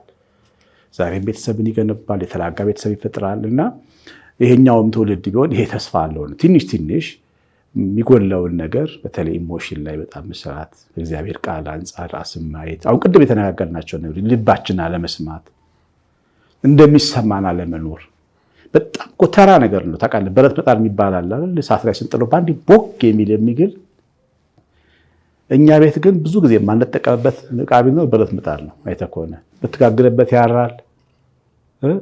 ምንም ብታረግበት ትንሽ ነገር ነው የሚያገለግልህ እና ሰከን ያሉት ነገሮች አሁን ስቶቭ አይተህ ከሆነ እንጀራ መጋገር ሸክላ ምጣድ ላይ አይተህ ከሆነ ቤታችን ውስጥ ሰከን ብሎ የሚሞቅ ነው። ብዙ ዘመን እንጠቀምበታለን። እሱን ሰው መሆን ማለት ነው በህይወት ውስጥና ከስሜት ተላቆ ተፋቶ መኖር ከተለማመደ እንደዚህ ትውልድ እንደውም በጣም ምሳሌ መሆን የሚችል እንደው መገንባት የሚችል ትውልድ ያለ አይመስለኝምና ተስፋ ያለው ትውልድ መሆኑን መናገር ፈልጋለሁ። የቲኤች ፖድካስት ቤተሰቦች እንግዲህ ከቀሲስ አሸናፊ ገብረ ማርያም ጋር በጣም ጥሩ ቆይታ እያሳለፍን ያለ ነው።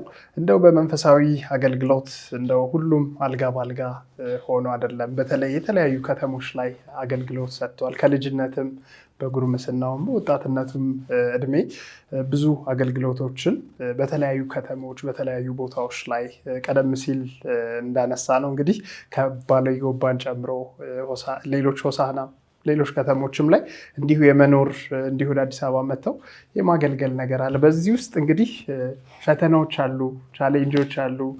እሱንም እስኪ እንደ ክርስትና በክርስትና ህይወትም ላይ ያሉ ፈተናዎች አሉና እስኪ እነሱንም የማይረሱ እንዲሁ ከባድ የህይወት ጉዞም የሚሉትን እኔ እስኪ አልጋ ባልጋ ስለማይሆን እኔ ፈተና ብዙ አላስታውስም። የሚገርም አንድ ቀን ነው ለእግዚአብሔር ጸልይ ያለውና ክፉ ነገሮች የደረሱብኝን የሚጠቅሙኝን እንድማርባቸው አስቀርተን ድረሳቸው እርዳኝ ብዬ ጸልይ የሚደርስብኝን ብዙዎቹን ጠራረው ከውስጥ ያወጥቷቸዋልና እንትኑ ላይ ነው የምቆየው።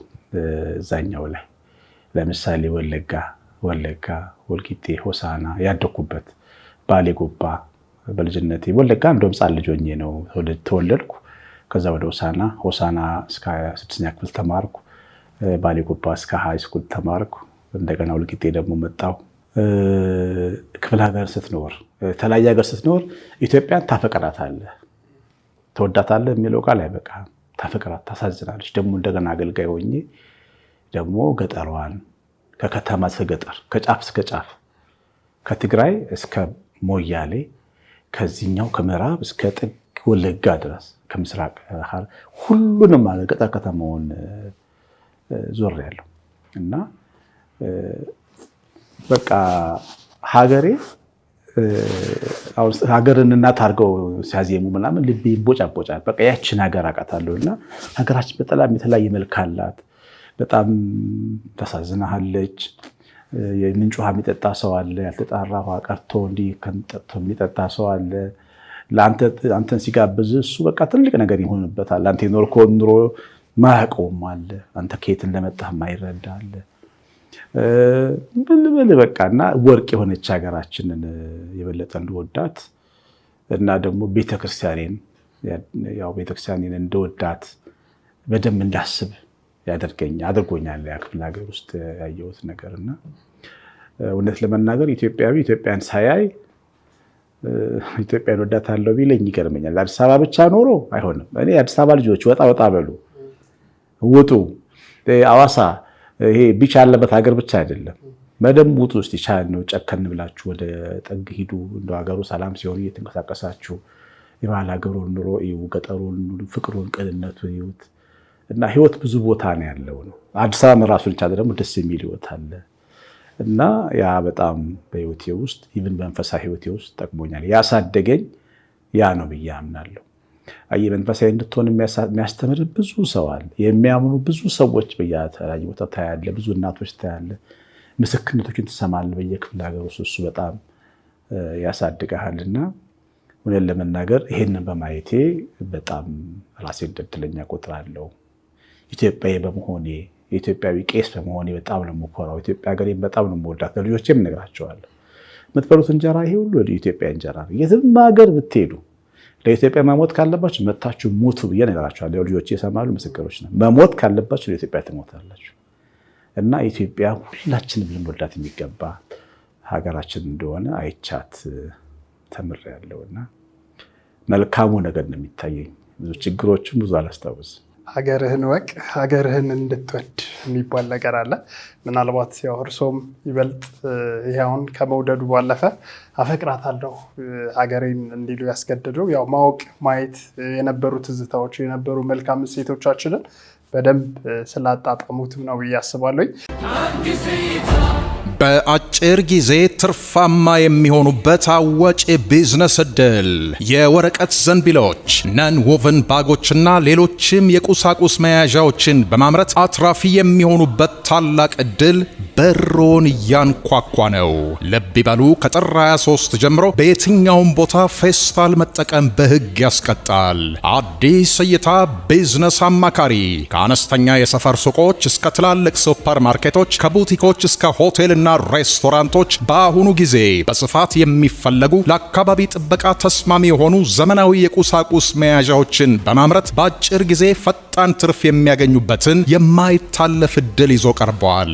አዲስ እይታ ለዓመታት በዘርፉ ያካበተውን ልምድ ይበልጥ ወደ ተግባር በመለወጥ ዘመናዊ የወረቀትና የነን ውቭን ዘንቢሎች እንዴት እንደሚመረቱ በብቃት አሰልጥኖ ማሽኖችንም አስመጥቶ ደንበኞቹን ወደ ሥራ እያስገባ ይገኛል። ጊዜው አሁን ነው። የፈጠኑ ተጠቀሙ። እርሶም ዛሬውኑ ይህን እጅግ አትራፊ ቢዝነስ መቀላቀል ይችላሉ።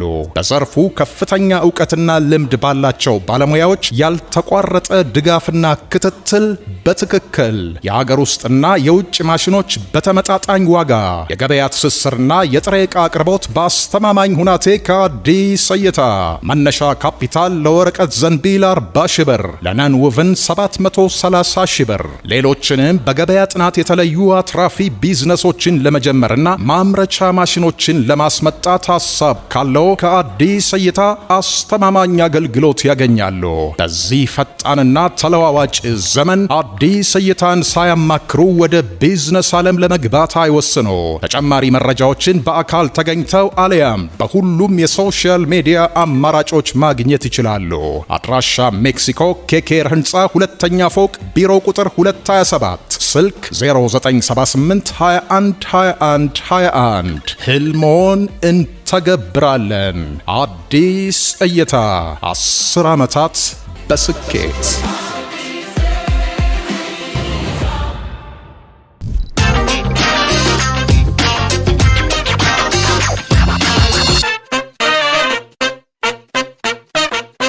ግንቦት 30 የጣፋጭ ሕይወት የምስጋና ፕሮግራም 6ኛ ጊዜ ይካሄዳል። እኔም አመሰግነው ሰው አለ። እናንተስ?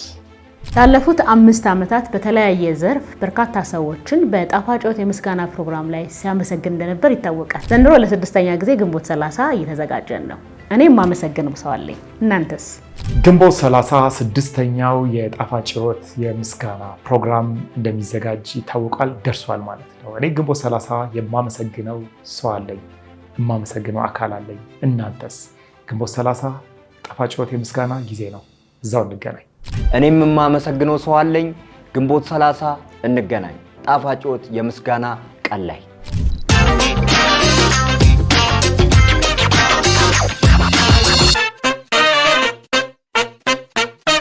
እንደው ከእናንተ ቤት ብንሰርቅ ብንወስድ የምንመኘው ነገር አለ?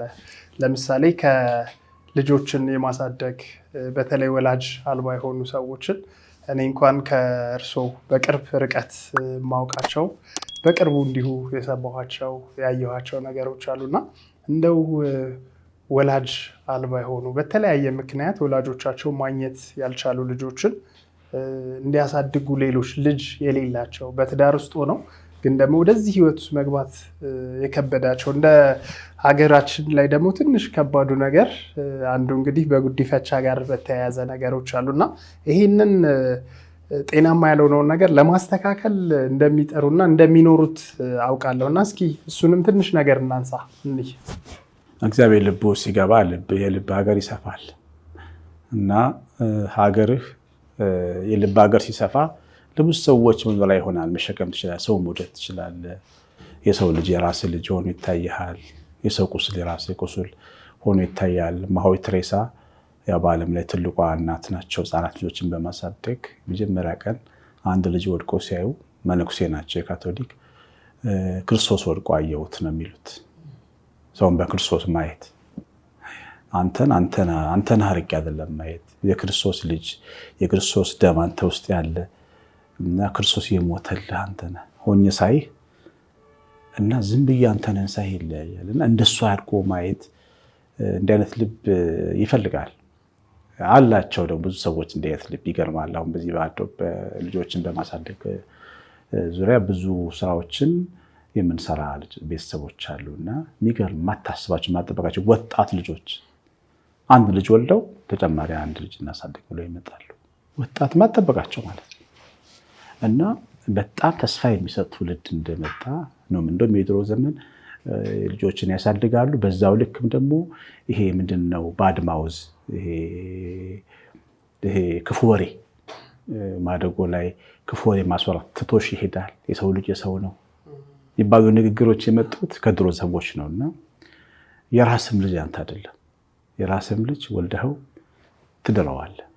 በቃ ሚስት አግብቶ ባል አግብታ ባዶ ነው የምትቀረው ከተወሰነ ዓመት በኋላና ልጅ ይጦረኛል ብለንም አይደለም አሁን እኛ መቼም የምንሰራው ከልጆቻችን ለመጦር አይደለም የምንሰራው። የድሮ ሰው ልጅ የሚጦረኛል የሚል ፍርሃት ስራ ትቶሽ ይሄዳል የሚለው ፍርሃት ያስፈራው የነበረው የሚጦረኛል አላገኝም የሚልም ስሜት ይመስለኛል። ከራሳችን ግን ብንወጣ ጥሩ ነው። ከዚህኛው ክልል ከኔ ክልል ወጥቼ እንደ ሰው ማሰብ ራሴን መካድ ለኔ ሊሆን የሚወድ ማንም ራሱን ይካደው ነው መጀመሪያ።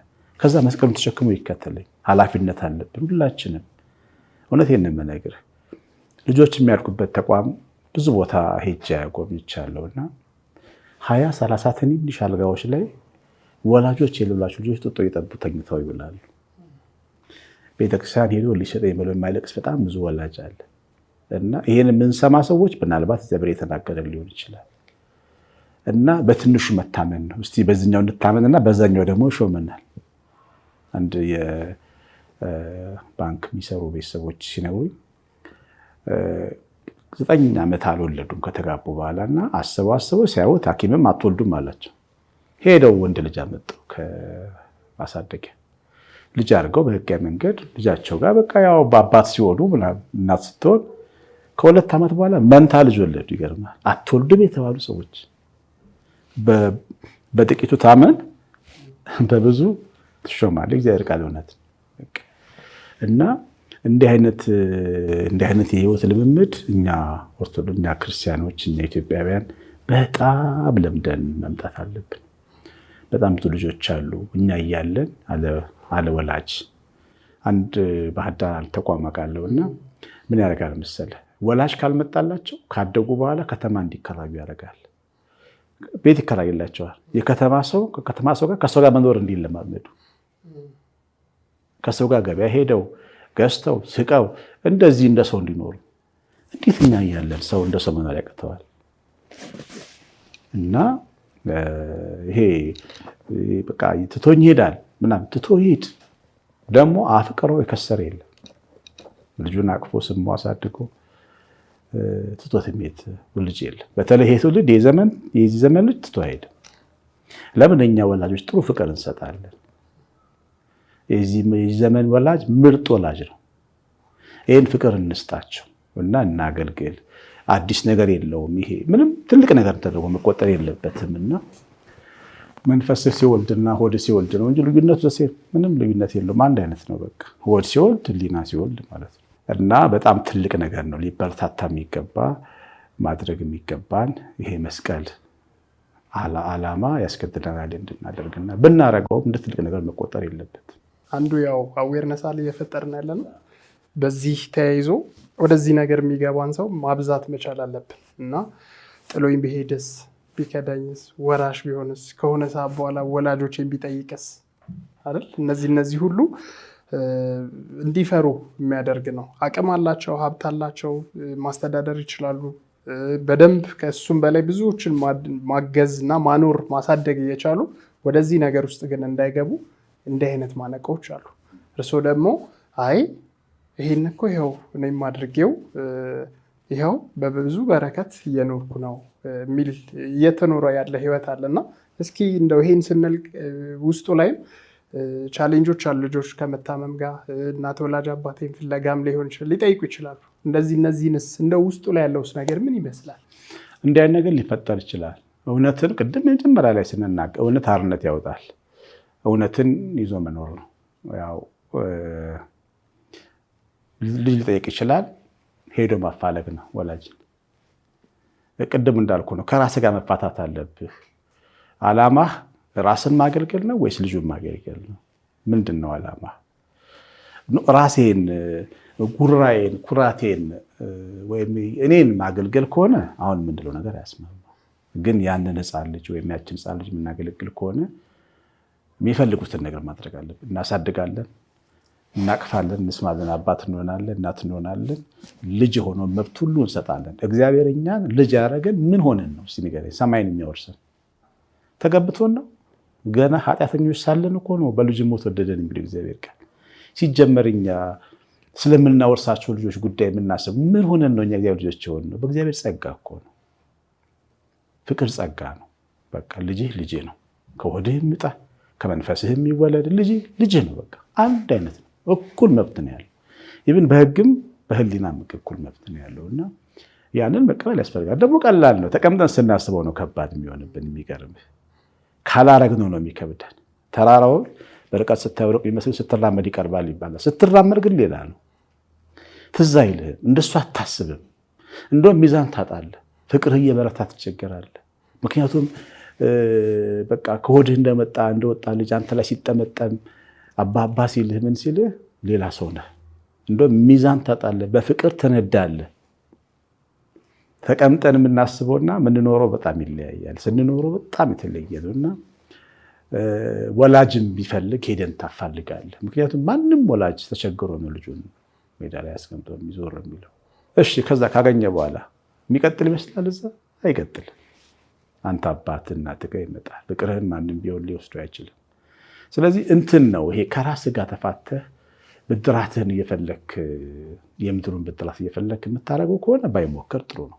እግዚአብሔርና ሰብአዊነትን ሰው የሚያስብ ከሆነ ግን ከራሱ ጋር ተፋተው ማድረግ ያስፈልጋል እና ይህን ነው በጣም ብዙ ቤተሰብ በነገራችን ላይ አሁን እንደሱ ያደርጋል። አሁን በእኛ ዙሪያ በጣም ብዙ ቤተሰቦች አሉ ልጆችን እንደዚህ ያሳድገው እንደው ሚዛን እያጡ የሚቸገሩ በቃ ልጆቻቸው በላይ ያዩዋቸው እየተቸገሩ ሚዛን ያሳጣል። ይገርማል። ፍቅር በባህሪው ፍቅር ከባድ ነው። ከሞት ይበረታል ያለ እግዚአብሔር ቃል እና እንደው በተለይ ልጆች የሌላቸው ሰዎች ይሄን ለማድረግ መድፈር አለ። ልጅ ያለው በጣም መንፈሳዊ ሆኖ ነው የሚያደርገው። ልጅ የሌለው ሰው ግን ለምን ብቻውን ይቸገራል? መንገድ ከፈለጉ አድራሻችሁን በእናንተ በኩል ከመጡ አቅጣጫ እናሳያለን። በጣም ቀላል መንገዶች አሉ። ከባድ አይደለም። ተቀምጦ ከማሰብ ድርጊት ላይ መግባት ይሻላል። ፍላጎቱ ያላቸው ከዛ ደግሞ ልምድ ያላቸው ደግሞ በዚህ መንገድ ይሄ ሊጠብቃችሁ ይችላል፣ ይሄ ነገር ተዘጋጁበት ብሎ ልምድም ይሄ ቀድሞ ያደረገውም ደግሞ ኤክስፔሪየንሱን ሼር የሚያደርግበትም ፕላትፎርሞች ካሉ እንግዲህ በተለይ በእናንተም በኩል ቢያገኟችሁና እንደው ሀሳቡ እንደው ካለ ፍርሃቱ ካለ እንዴት ነው የሚለውን ቢመካከሩ ቢፈልጉ ያው ስልክ ቁጥር እና አድራሻ እናስቀምጣለን።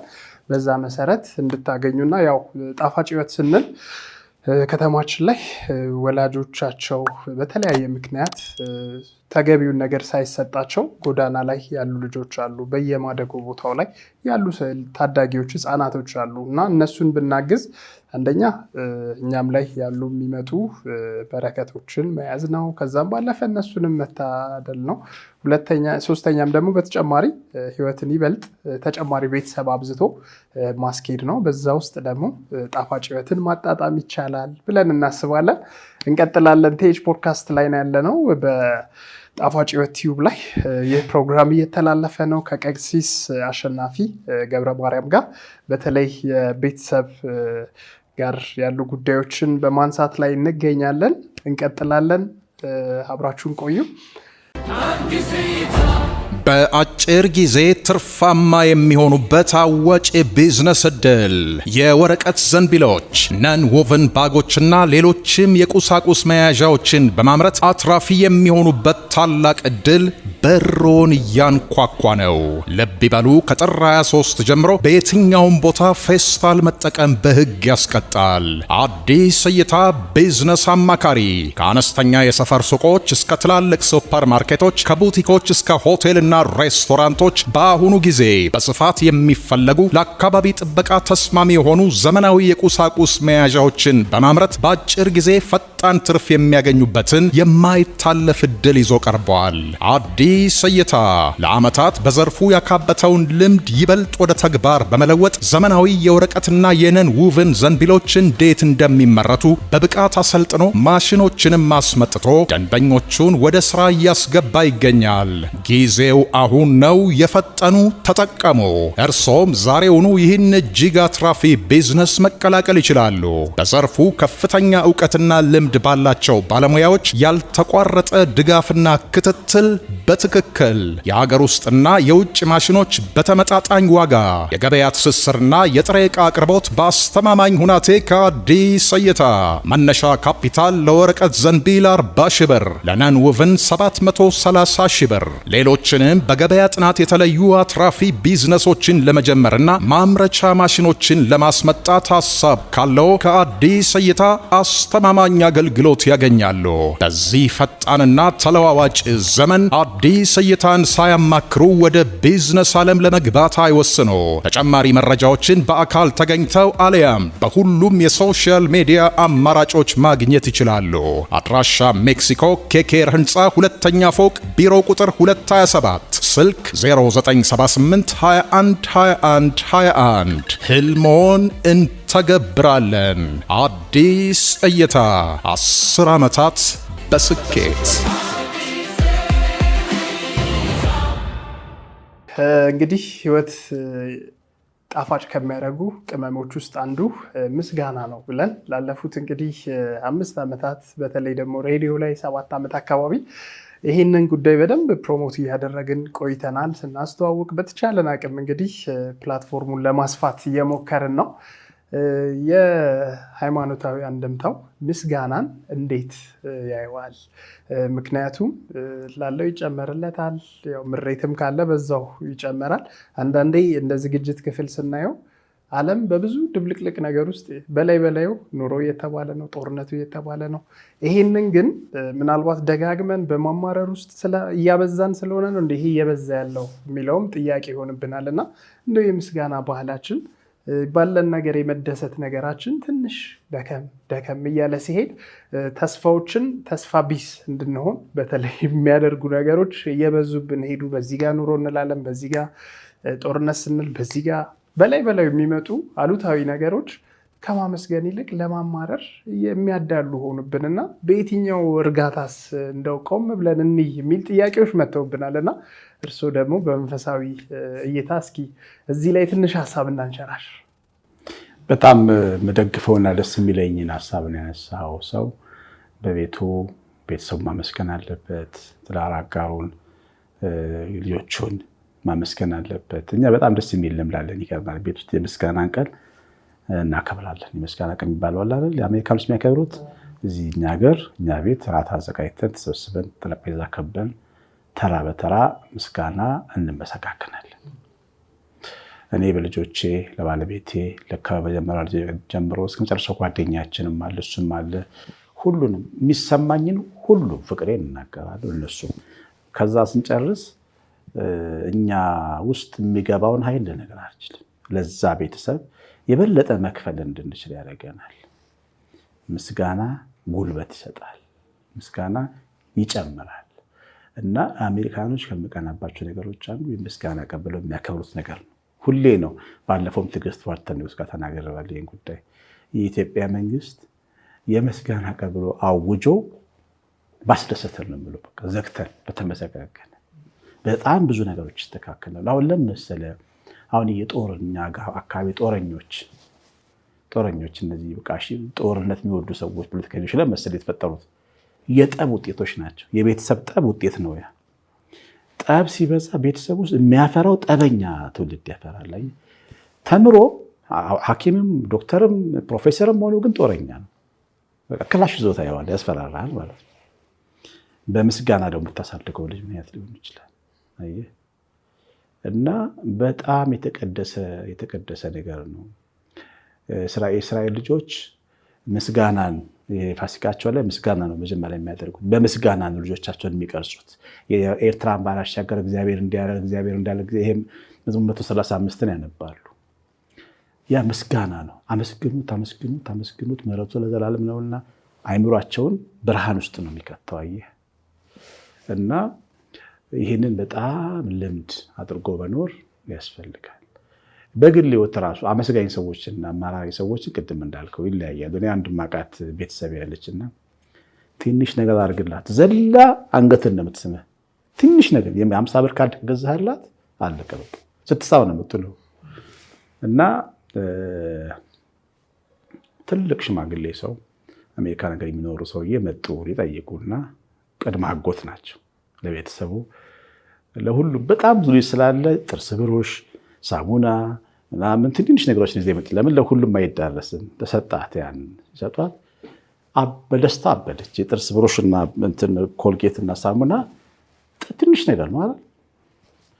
እና ሄዳ ዘላ አንገታቸው ስር ሳመረች። ተስመው ያቆም ረጅም ዘመናቸው ለዚህ ከተሳሙ ሰውየው ተቀየሩ። በቃ ዋጋ እንዳላቸው ተሰማቸው። ለሚቀጥለው ሲመጡ ለእሷ ይሄ ምንድነው አይፎን ምንድነው ውድ ላፕቶፕ የሕክምና ተማሪ ናት። ጥቁር አንበሳ በጣም ውድ ነገር የመጣላት ለብቻ ለእሷ ነው። ለምን ያመሰገነችው ከልቧ ነው። ደግሞ ለአይፎን ብላለም ያመሰገነች በብልጠትም አይደለም። በቃ በንጽህና ህይወቷ ነው። እና ሲጨምርላት በአንድ ጊዜ ተኩሳለች ከቤተሰቡ። እና ይገርምሃል እኔ ምስጋናን የምማርባት ቤተሰቤ ናት። ይሄ ማለት ለሁላችን መሆን አለበት። አንዳንድ ሰው ምስጋናውን በልቡ ይደብቀውና እንትኑን ሐዘኑን፣ ቁስሉን፣ ለቅሶን ያው እኛ አካባቢ ለቅሷችን ደማቅ ነው። የደስታችን ቀን ግን አይታወቅም። ተዋቅብህ ደስታን ትደብቃለህ። እንደው ሰው ድግስ ታበዛላችሁ በጣም ይልሃል። እንደው አንድ ልጅ ተመረቃ እንኳን ሰው ብትጠራው ድግስ አታብዙ እንጂ ይላል። ለቅሶ ላይ ግን ይሄ ከተለየ ብትሰራ ግን ምንም አይልህም። ለቅሶህን ስታደምቅ ሰው ምንም አይልም። እንደዛ ከሆነ በምስጋናችን ነናል። ለምን ምክንያት የፈጠረው እግዚአብሔርን አናመሰግንም? ዘመዶቻችንን ጓደኞቻችንን ለምን አናመሰግንም? እና እንደው ይሄንን ነገር መልመድ አለብን። በጣም ህይወታችን ይቀየራል። ሀገራችን ትቀየራለች። ቤተሰባችን ትቀየራለች። አንድ ጊዜ እንደ እግዚአብሔር ያለ የለም ማንም የለም የሚል መዝሙር የጥሩለት መዝሙር ነውና ሲዘመር በጣም ይደምቃል። አንድ ድሮ ነው አለቃ ናቸውና አስከለከሉ። ይሄ መዝሙር እንዳይዘመርብን እንደው ሲደምቅ ደስ አይለኝም ብለው አስከልክለዋል። የሆነ ክፍለ ሀገር ነው። ከዛ ተጠርቼ ሄድኩኝ። እኔ አልሰማሁም እንደዛ እንደተከለከለ እና ተነስቼ ልክ እድል ሲሰጠኝ ዘመርኩት። እሱን ስዘምረው ስለተከለከለ ግቢው ተንቀጠቀጠ። በቃ በደስታ እኔ ስዘምረው ያው አለቃው ስለከለከሉ ሰው በቋፍ መዝሙሩ በጣም እንትን የሆነበት ጊዜ ነው። 94 አካባቢ ዓመተ ምህረት አካባቢ ነውና በጣም በቃ ደምቆ ይዘምራል። እነሳቸው ከኋላ ያረጉ ቋቋ ያረጋሉ። አቆም መሰለኝ እኔ በኋላ ሲገባኝ፣ እኔ ደግሞ አብረው እየዘመሩ ነው መሰለኝ። ከዛ ልክ ጨርሼ ፈገግ የመጣው ባጣጓቸው ቁጭ አልኩኝ። አባ እንዴት ደስ ይላል ህዝቡ፣ አቤት ይርሱ በቃ ምናምን ብዬ እሳቸው የሚመሩት ህዝብ ነው የህዝቡ አስተማመር እና ደስ ብዬ አመሰግንኳቸው። እድለኛ ነው ይሄን የመሰለ ህዝብ እየመሩ ምናምን ብዬ ምንም ፖለቲካውን አላቆም ምን ያውን የውስጡን አመሰግንኳቸው ማለት ነው። እና አጠጋቸው ቁጭ አልኩ። ከዛ ተነሱ እና ትንሽ ተናገሩ። አሁን ሊናገሩ ፈልገው የኔ ምስጋና አጥፍቶታል እሳታቸውን እና ያንን መናገር አልፈለጉም። እኔ ስላመሰገንኳቸው እሳቱ ጠፋ፣ በቃ ጠፍቷል። ተነስተው የሚገርም ወንጌሉን በደንብ አድርገው አጣቅሰው ይሄ ማልበስ ይባላል በእኛ ቤተክርስቲያን ከትምህርት በኋላ አባቶች ሲናገሩ ድንቅ አድርገው አልብሰው ተቀመጡ። እዛ እኔ አላረፍኩም። ሲመጡ ደግሞ አደነኳቸው። ከልቤ ነው። በቃ ደስ አሉኝ። ንግግራቸው ወንጌል ያውቃሉ። እንደሱ አይነት አባት አይቻልም ምናምን አልኳቸው። በቃ አለቀ። እኛም ወደ ማረፊያችን እሳቸውም ወደ እንትናቸው ሄዱ ማለት ነው። ከዛ እራት ሰዓት ሲደርስ እኔ ተጠራው። እሱ ይምጣ ተባልኩ ማለት ነው። እሳቸው ቤት ተጠርታል፣ አለቃው ቤት ተባልኩ። ሄድኩ። ቀለል አድርጌ ገባሁ። ቁጭ አልኩ። አባ ቤት ወይ ያምራል አልኩ። ደግሞ እንደዚህ ነኝ እንትን እላለሁ። ቤታቸውን አደነቅኩ ምናምን። ከዛ ይገርምሃል እኔ እንደ እግዚአብሔር ያለ የሚለው መዝሙር እኮ እንዳይዘመር ከልክዬ ነበር ሲሉ ከት ብዬ ሳኩ። አባ እንደዚህ ያለ አለ እንዴ አልኳቸው። እሳቸውም በቃ ሳቁና አይ እንደው አንተን ሳይ መዝሙሩ እንድከለክል ከዚህ በኋላ አልችልም፣ በቃ ፈቅጃለሁ። በቃ ተነስቼ አቀፍኳቸው። ክልክሉንም ባላወቁ ምን ልል ነው መሰለህ፣ ምስጋና ሰዎችን እሳትን ያበርዳል፣ ቀስት ያጥፋል፣ ክፉ ልብን ያቀናል። ግን እውነተኛ ነው መሆን ያለበት። አየህ ከልብ አንድ ጥቁር ሳይኮሎጂ የሚል መጽሐፍ እያነበብኩ ነበር ሰሞኑንና ሳታምንበትም ቢሆን ልታሸንፈው ከፈለግ ካመስግነው ይላል። ብላክ ሳይኮሎጂ ነው። ያ ማለት ሸንግለው ነው የሚልህ። አሁን ግን የምነግርህ እሱን አይደለም፣ እውነተኛ ነው። ሽንገላ ኃጢአት ነው። እውነተኛ አመስጋኝ ስትሆን በህይወትህ ነገር ይቀየራል፣ በሽታ ከላይ ይጠፋል፣ ሰላም ቤት ውስጥ ይገባል። በጣም ቀላል ነው እና ቀላሉን ነገር መጠቀም መለማመድ ያስፈልጋል። ከእናንተ እሱን ነው የምማረው ነው እናንተም ድርጅት። እስኪ አሁን እንግዲህ እኛ እነዚህ ሰዎች ምስጋና ሲሉ በተደላደለ ኑሮ ውስጥ ሆነው ተመችቷቸው እነዚህ ሰዎች ምን አለባቸው ብለው የሚጠይቁ ይኖራሉ። ምን የምናየው ነገር የሚያስመሰግን ነገር አይደለም። በዚህ ጋር ቤንዚሉ ጨመረ፣ በዚህ ጦርነቱ፣ እነዚህ ሁሉ ፈተናዎች ባሉበት እንዴት ማመስገን ይቻላል? እንዴት ይሄኛውን ልምምድ ውስጥ ጥቅሙን እኮ ያውቁታል፣ ጥቅሙን ይረዱታል፣ ጥቅሙን በደንብ አድርገው ይገነዘቡታል። ግን ያንን እንዲያዩ ያንን እንዲሰሙ የሚያግዝ ምንም ስነ ምህዳር የለም። በየት በኩል ነው የሚያመሰግኑት? ስለ ኢዮሳፍጥ የተጻፈ መጽሐፍ አለ፣ መጽሐፈ ነገሥት ላይ ነው። ነገሥት 19 ላይ ይመስለኛል፣ ትክክለኛ ቁጥሩ ላይ እርግጠኛ ባልሆንም የእስራኤል ንጉሥ ነው እና ጠላቶች ከበቡት እና ምን መሰለህ ያደረገው፣ ልክ የሰልፉ ቀን መዘምራንን ከፊት አሰልፎ ቀስት ወርውሩ አላቸው። በገና ያዙ፣ ምሕረቱ ለዘላለም ነውና እግዚአብሔርን አመስግኑ ዘምሩ አለ እና ካህናቱ በአንዴ ልክ ጦርነቱ ሲከፈት ምሕረቱ ለዘላለም ነውና እያሉ በገና ሲይዙ ትልልቅ በረዶ እየወረደ ጠላቶቻቸውን ቅጥቅጥ አድርጎ ካጠገባቸው አካባቢያቸው ስውር ጦር በጣ ይላል። ከዛ በኋላ ስውር ጦር አለ ለአንተ የሚዋጋል። ስታመሰግን እሱን የምታመጣው የምታየውን ኑሮ እርሳው። ይሄ ከምታየው ዓለም አትነሳ፣ ከጦረኛው ከሰልፈኛው ከነዳጁ ከምን አትነሳ፣ ከስውሩ ተነሳ። ስውር ዓለም አለን። እኛ መንፈሳዊ ነን። እኛ ዘላለማዊ ነን። እግዚአብሔር ልጆች ነን። እኛ የምድር ጉዳይ በሳርና በቅጠል የሚወሰን ዕጣ ፈንታ የለንም። አሁን የምንለው ነገር በመሆን ባለመሆን ያልፋል እና ከዚህ በላይ ማሰብ አለብን። እኛ ማመስገን አለብን። ነዳጅ እንዲወደድ እንትና ዕንባቆም እንዳለው ከብቶች በበረት ባይኖሩ፣ በጋጦች ላሞች ባያድሩ፣ በለስ ፍሬ ባታፈራ እግዚአብሔርን ማመስገን አለብን። የእግዚአብሔር ቃል እውነት ነው። ህይወት የሚሸነፈው የሚደላደለው በዚህ መንገድ። እኔ የሚገርምህ መራቤን ባሳይሞላ ማናለ ከአምላኬ ሌላ የሚል የሀብታም መዝሙር አለኝ እና መዝሙር የሀብታም መዝሙር እንደ ይሉታል ሰዎች። የሰራሁት መቼ መሰለ? በሳምንት 20 ብር በማገኝበት ሰዓት ነው። 10 ብር መድረክ ላይ አስተምሬ ስመጣ የታክሲ 10 ብር ይሰጡኛል። ስመጣ ቤት አዲስ አበባ ነበር የምኖረው። ቲማቲም፣ ቃሪያ ምናምን ገዝቼበት ነው የምመጣው። በዛ እሱን እየበላሁ ነው መረቤን ባሳይሞላ ብዬ የዘመርኩት። ስለዚህ ኑሮ ስለሞላ አይደለም እግዚአብሔር የምታመሰግነው። ያይህና ግን በትክክልም መረቤን ባሳይሞላዋለሁ። ስለዚህ ያው መጀመሪያ ውጤቱን ያተላል የምናመሰግነው፣ ውጤቱ በኋላ ነው እና ኑሮ እንዴትም ሊሆን ይችላል፣ ሊያስቸግር ይችላል፣ ይገባኛል። ግን በዚህኛው ባድ በሆነው ኢነርጂ በዚህ በመጥፎ ቆሻሻው ኃይል ውስጥ ቆይተናል። እሱን ከቻልነው ደግሞ ቀላሉን ደግሞ የምስጋናውን ህይወት ደግሞ እስቲ እንልመድ፣ ህይወታችን ይለወጣልና ስውር ጦር እንዲመጣ መስራት ነው የሚገባ ነው። ከምናየው ከጦረኛው ይልቅ በረዶ እያወረደ ያን ጦረኛ የሚያደቀውን አምላክ እንዲሰራ ማንቀሳቀስ ነው ምስጋና ማለትና በእግዚአብሔር ኃይል ነዳጅ የሚቀንሰው፣ የቤት ኪራይ የሚቀንሰው፣ ጦርነት የሚቆመው፣ መንገድ የሚቀናው፣ እንጀራ የሚሰፋው በእግዚአብሔር ኃይል ነው እና ያንን ግን እግዚአብሔርን ማሰሪያ መንገድ ነው ምስጋና። ይሄን ማወቅ ያስፈልጋል።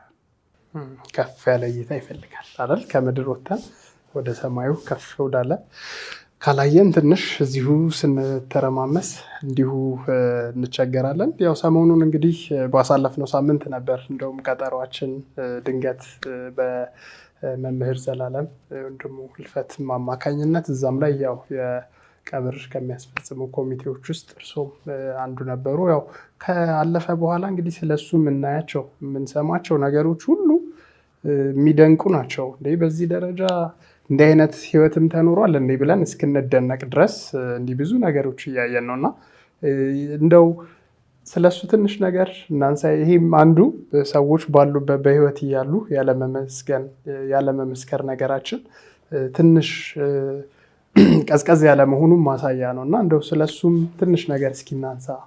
መንፈሳዊ ሰው ያስቸግራል። ያስቸግራል የምልህ የዚህን ዓለም ምስጋና ስለማይፈልግ በጣም ራሱን ይደብቃል። መንፈሳዊ ሰው በዚህ ዓለም ላይ በጣም ትልልቅ ሰዎች አሉ። አሁን በእኛ ዘመን ካለፉ በኋላ ታቦት የሚቀረጽላቸው ብዙ ቅዱሳን አሉ። በስምህ ከሌ ይችላለሁ፣ ግን መመስገን አይፈልጉም። ስማቸው እንዲነሳ አይፈልጉም። የዓለምን ውዳሴ ከንቱ ይባላል። የማይጠቅመውን ምስጋና ተቀብለው ትዕቢት እንዳይለምዱ፣ መንፈሳቸው እንዳይፈተን፣ ጠላት እንዳያጠቃቸው ራሳቸው ይደብቃሉ። መምህር ዘላለም ራሳቸው ከደበቁት አገልጋዮች መካከል አንዱ ነበር። ያ ማለት ግን ብዙዎቻችን ደግሞ መምህር ዘላለምን እናውቀዋለን በሕይወቱ። መምህር ዘላለምን ብቻ ሳይሆን መምህር ዘላለምን የመሰሉ በጣም ብዙ መምህራን አሉ። የሚገርም ግን ምንድነው ይህን ሁሉ ፍቅር ግን እንደ አንድ ቀን ቀና ብሎ አይቶት ቢሆን ደግሞ ትላለህ። ይሄ ሁሉ ሰው እንዴት እንደሚወደው ስታይ ደግሞ ምን አለበት አንድ ቀን እንደው እኛ በልኩ አመስግነን ቢሆን ትላለህ። በልኩ እንደው በሚጠላው መንገድ ሳይሆን በልኩ በቃ አንድ ቀን እናመሰግናለን ብንለው፣ እንወድሃለን ብንለው መቼም ሰው አይጠላም እሱም ቢደረግለት እና ሰው ካረፈ በኋላ ወደ ጌታው ከሄደ በኋላ ስለሱ የምንናገራቸውን ትንሽ ፐርሰንት ነገሮች በሕይወት እያለ ብንለው ወይም አቅፈን ብንስመው፣ ደህና ፊት ብንሰጠው። ደህና ፊት እንኳን አንዳንዴ ላሰጠው ትችላለህ። በልብ ሀሳብ ጠልተውም ሊሆን ይችላል። የሆነ ነገር አልመጣም እኛ ጋር መጥቶ አላስተማር ማዲቁም ጉባኤ ሰርዘ ብለህም አምተው ሊሆን ይችላል። እንደ አቅፈህ እንኳን ብስመው። ይሄን መልመድ ያስፈልጋል። በተለይ እግዚአብሔር ሰዎች፣ የሀገር መሪዎች አጠገባችን ሆኖ ማናያቸው ካለፉ በኋላ ግብግብ የሚያደርጉን ሊሆኑ ይችላሉ። በደንብ ማየት ነው። በእነዚህ መሪዎች፣ በእነዚህ መምህራን፣ በእነዚህ አገልጋዮች ትልቆቻችን ውስጥ ያሉትን መልካም ነገሮች በሕይወት እያሉ ማየት። ቤተሰቦቻችን እናቱን አመስግኖ የሚያውቅ በጣም ብዙ ልጅ የለም። ከሞት እናት ከሄደች በኋላ ይንገበገባል። አባቴን ባመሰገንኩት ይላል። አሁን የአባቶች ቀን ሲከበር፣ የእናቶች ቀን ሲከበር የሞቱትን አባቶቻቸውን ፎቶ ለጥፈው ረዥም ጽሑፍ ይጽፋሉ። እኔም ጽፌያለሁ ለአባቴ። አባቴ ግን ቢወት ኖሮ ባመሰገንኩት፣ እንደዛ ያን የጻፍኩትን ጽሑፍ ባነበብኩለት፣ እንደዛ ብያውቃለሁ። መልመድ ያስፈልጋል። ወላጅንም ማመስገን ያስፈልጋል። እና እናታችን የኔ እናት በጣም ኃይለኛ ፌዴራል ነው የምትባለው፣ ኃይለኛ ነች እና በጣም አብዮተኛ ነች፣ ተማረች ናት እና ሁሉም የፈራት ነው የኖረችው። ልጆቻችን ግን አልፈሯትም። እኛ ጋር ስትደርስ እንትኑ ይሄ ምንድነው እንትኑ አልቋል፣ ፈንጁ መክኗል። እኛ ጋር ስትደርስ ኃይለኛ እናቶች ልጆቻቸው ላይ በጣም ሞኞች ይሆናሉ እና እኛ ልጆች ጋር ስትደርስ ሌላ ነች፣ ደግሞ እናት ነች፣ በቃ ትክክለኛዋ ነች። እና ልጆቻችን ፀጉሯን ይሰሯታል፣ ያመሰግኗታል። ሲያመሰግኗት የማይባት ነገር ይገርመኛል። በቃ እኔ እናቴ እንደዚህ ብያት አላውቅም ማለት ነው።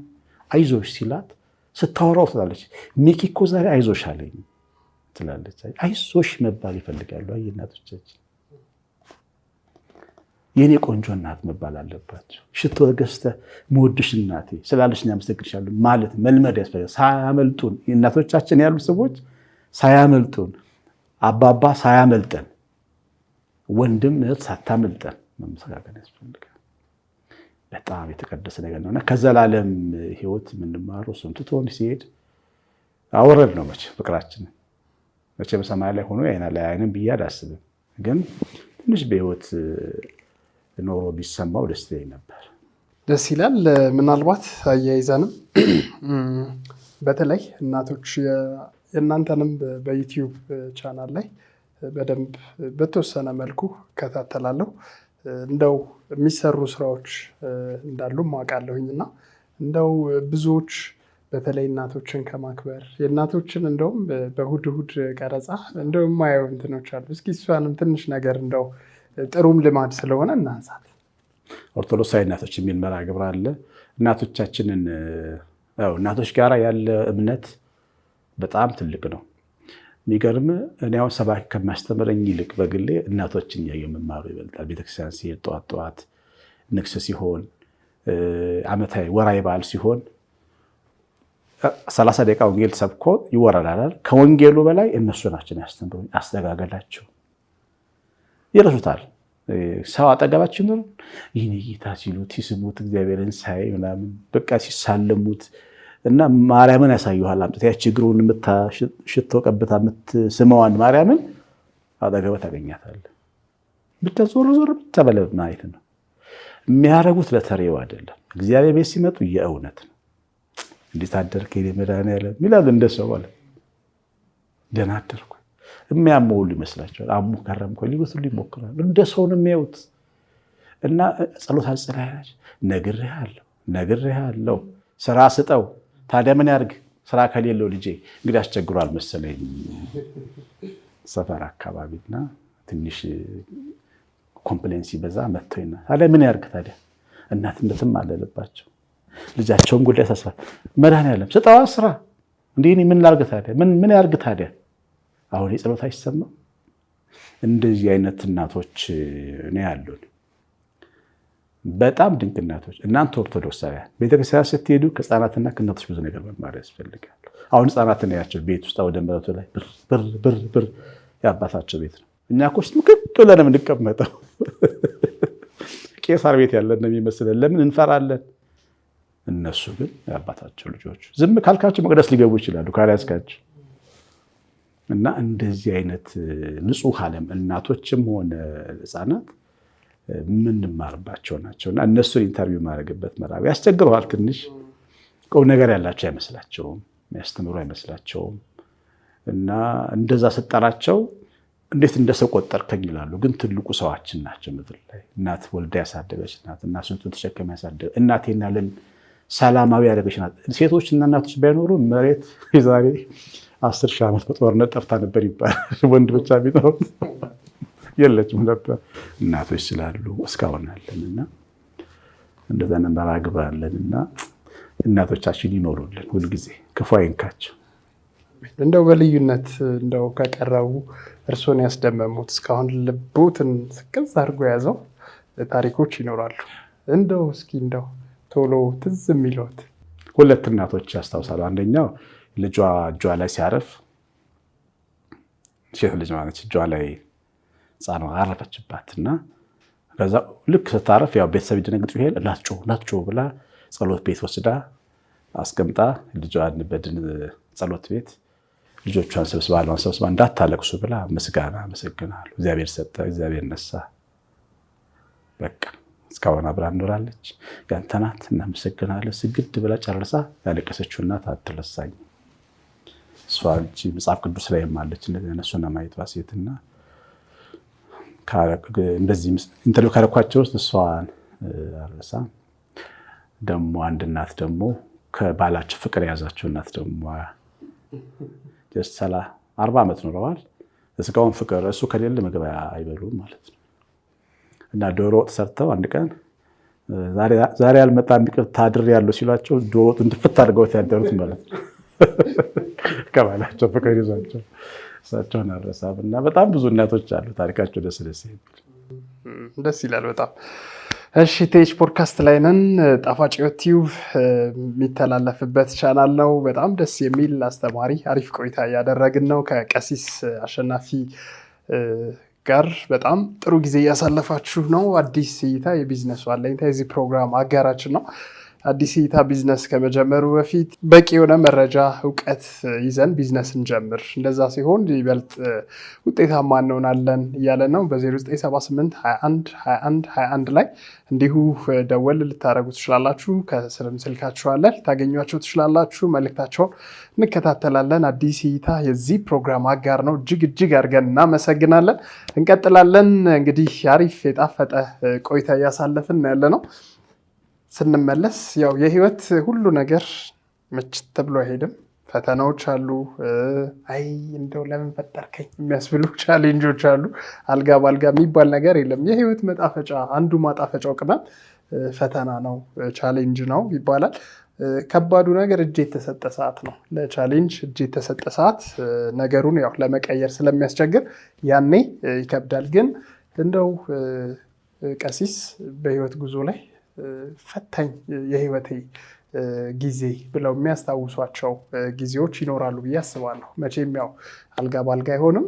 እንደው ከዛ ያችን ቅስፈት ያችን ጊዜ በምን አይነት ብልሃት ነው የሚሻገሯት?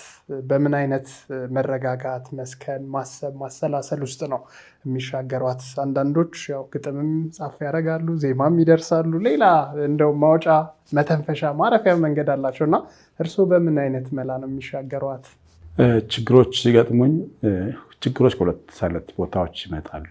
ገጥሞኝ ያውቃሉ፣ ከውጭና ከውስጥ። ከራሴ በጣም ከባዱ ችግሬ ከራሴ ጋር መፋለሙ ፍልሚያ ነው። በጣም ከባድ ለእኔ በጣም ከባድ የምለው እና ራሴን እንደመሜት ነው የምለው ራሴን እና ጌታ ከዚህ ከደማሜት አድነኝ ይላለሁ። ከውስጤ ከትቢቴ፣ ከግብዝነቴ፣ ከኩራቴ እና አውቃለሁ ባይነቴ፣ ግትርነቴ በእግዚአብሔር ፊት ያለኝ አለ ያልተሰራ አካል አለኛ ውስጥ። ዳዊትም ያልተሰራ አካሌን አየህ ይላል፣ አይኖች አዩ ይላል። አሁን እኛ በቃ ስንታይ ልብሳችን በቃ እኔ አሁን መስቀል አድርጌ ስታይ ቅዱስ ምናምን ነው የሚመስልህ። ያ ሀገር ያልተሰራ አካል ደግሞ እኔ ውስጥ አለ እና እሱ ከሱ ሰውዬ ጋር የማደርገው ትግል ለእኔ በጣም ከባድ ነው። ማንም ብዙ መንፈሳዊም ሰዎች ብዙ መንፈሳዊ አባቶች ከራስ ጋር ቢደረገው ትግል ከባድ አድርገው ለጻፉት አይቻለሁ እና እሱ ለእኔ ከባዱ ከውጭ ከፈተና ይልቅ የውስጡ ከባድ ነው ብዬ አስባለሁ። የውጭ ፈተና አንዳንዴ ያው ሲገጥመኝ በመጀመሪያ ራሴን ከአሉታዊ ነገር ጠብቃለሁ። ለምሳሌ ሰው ቢሰድበኝ ምን እንደሰደበኝ አላይም በፍጹም። አንተ ምን እንዳልከኝ፣ ምን እንደጻፍክብኝ፣ ምን እንዳልከኝ በፍጹም አልሰማም። ከአሉታዊ ነገር ጆሮዬን ጠብቃለሁ። ይህንን እንዳደረግ የረዳኝ መጽሐፍ ቅዱስ ማንበቤ ነው። እንዴት እንድሰሙ ተጠበቁ ይላል። ዝም ብለህ ያቅበሰበስ ከሰማህ ይገላል። ብዙ ሰዎች በሚሰሙት ነገር ነው የሞቱት። መጽሐፍ ቅዱስ ላይ በጎልያድ ዘመን የነበሩት እነ ሳኦል እና የእስራኤል ጀግኖች የጎልያድ ዛቻ ነው ሽባ ያደረጋቸው። ጎልያድ እኮ በጣም ደካማ ሰው ነው፣ ግን ከኔ ሰይፍ ማን ያድናችኋል? 2 ሜትር ተኩል ነው ቁመቱ፣ ይሄን እንደ ግድግዳ ነው የሚያክለው። ድምፁ ጩኸቱ ሲያስተጋባ በሞንታርቦ እንደሚጮህ ድምፅ ነው የሚጮህ እና በቃ ሽባ ያደረጋቸው ጀግኖች። ትልቁ ጀግና የእስራኤል ንጉሥ ሳኦል ቀስቱን ትክል አድርጎ ተቀምጦ ነበር፣ ሽባ ሆኖ ማለት ነው። ከዛ አንድ የቤተልሔም ወጣት ዳዊት የሚባል ወንድሞችን ምግብ አድርሰላቸው ተብሎ የተላከ ነው የመጣው። እሱ ደግሞ እዛ ጫካ ውስጥ መዝሙር እየሰማን ነው፣ በገና እየተደረደረ። ይሄ አሉታዊ ምናምን የለም አይምሮ ውስጥ በቃ በምስጋና የሰከረ ነው። ሲመጣ ህዝቡ ሁሉ አንገቱን ደፍቷል። ምንድን ነው ሲል እግዚአብሔር የተሰደበ ነው። ያው ተነሳ፣ በጠጠር መቶ ገደለው።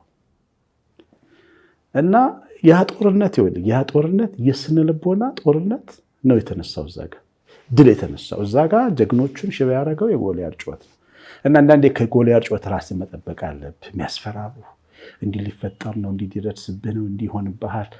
በተለይ ስራ ስትጀምር፣ ህይወትም የሚለወጥበት ነገር ስትጀምር ተው ይለዋል። በቃ እጅህም መያዝ ነው የሚቀራቸው አንዳንድ ሰዎች። እንዳትሰማ ካመንክበት ጥግ ዝም ብለህ እብድ ይበሉ እና ያንን ነገር በትዕግስት ማለፍ አለ አይደል? በውስጥህ የሚነሳብህን ተግዳሮት ጆሮ እየሰጠህ አለመቆም። አሁን እንትናን ብርሃን ያደሬ እነ ጥሩነሽ ዲባባ ሲሮጡ መንገድ ላይ የሚሉ የሚጮሁ ሰዎች አሉ አይደል? ፈርሙልኝ የሚል ሰው እኮ አይጠፋም እኮ። ቢያዳምጡ አይቆሙም። ለእነሱ ሜዳሊያው ጋር ነው እነሱ ጉዳያቸው። ውሃ የሚያቀብላቸውም ቢጮህላቸውም ፈርሙልኝ የሚላቸውንም አይተው አይቆሙም። እንደዛ ነን እኛ። አትሌት በለን በቃ መሮጥ ነው ወደ ዓላማ እና እየጠቀመኝ ያንን አሉታዊ ነገሮች አለመስማት እና አንዳንዴ በጣም የሚሰርቡኝ ሚዲያ ላይ በኃይለኛ የሚሰርቡኝ ሰዎች መንገድ ላይ ሳገኛቸው ኖርማል ሳያቸው ይደነግጣሉ እና እኔ ሰምቻቸው አላውቅም። እና አንድ ወጣት አንድ ጊዜ ቲክቶክ ላይ ብዙ ይረግመኛል ማለት ነው እና መጥቶ እግሬ ላይ ውድቅ አለ እና አወዳደቁ ሰላምታ ለአክብሮት የጉልበት የሚስም ሰው አለ። እንደሱ የሚስሙ ሰዎች አንዳንዴ ይገጥመኛል። ግን የሱ እግሬ ላይ ውድቅ ሲል ተቆጣሁት። እንዴ እንደዚህ ወልደቃል፣ ለምንድን ነው እንደዚህ የምትወርቀው ብዬ ተቆጣሁት። እና ይቅር በለኝ አላወከኝም አለኝ። ማነህ ስለው በዙሪያው ያሉ ሰዎች ካት ብሎ ሳቁ። ማለት ብዙ አጃቢዎች አሉት፣ ታዋቂ ነው እዛ አካባቢ። እና ማነህ ምናምን ስለው ሲስቁ ደነገጥኩ። የእነሱ አሳሳቅ አስተነገ ምንድን ነው ለምን የሳቃችሁት ምናምን ስለው አታውቃኝም፣ ሰድቤህ ነበረ። ምን ላይ ነው? ዩቲዩብ ላይ ነው። ስለሆነ እንደገና ሳቁ ማለት ነው። ከዛ እኔ መናገር አቆምኩ። ምክንያቱም የማደርገው ነገር ሰው እየጎዳው መሰለኝ ማለት ነው። ከዛ በኋላ ግን ልጁ አይ እንደዚህ ነው ነገረኝ። ቲክቶክ ላይ እንዲያዝረኩ ነበር አለ። እኔ ግን አላውቀውም፣ ሰምቼ ግን ባቅ እዚህ ጋር አታገኘኝም ነበረ፣ ሞቼ ነበር የምታገኘኝ። አየህ የሚገልህን ለምን ትሰማለህ? ጆሮህን በደንብ መጠበቅ አለብህ። እና ቅድም እንዳልኩ የሚሰማኝን አልናገርም። ራሴን ለመከላከል ሚዲያ ላይ አልወጣም። ከሁሉ የተሻለ ሚዲያ አለኝ፣ ከሁሉ የተሻለ ብዙ ተከታዮች ያሉት ፌስቡክ አለኝ፣ ዩቲዩብ አለኝ፣ ምናምን ብዬ መውጣት ከፈለኩ እችላለሁ። እሱ መንገድ ግን ገደል ነው የሚከተኝ። እና ያ ቻሌንጁን የተቋቋምኩበት መንገድ መታገስ፣ ነገሮችን ጎንበስ ብሎ ቀስት ሲወረወር በማሳለፍ አንዳንዴ ልክ ላትሆን ትችላለህ። ልክ አይደለህም ይሏል ሰዎች። ለምን አትናገርም ይለዋል። ግን ካለፈ በኋላ ደግሞ ሰዎች ያመሰግናል፣ ነገሮች ሲስተካከሉ። እና በዛ ትንሽ የኔ መንገድ ለየት ይላል ይመስለኛል። እንግዲህ ከጠቀማችሁ ትንሽ ለየት ያለ መንገድ ነው። በጣም ጥሩ።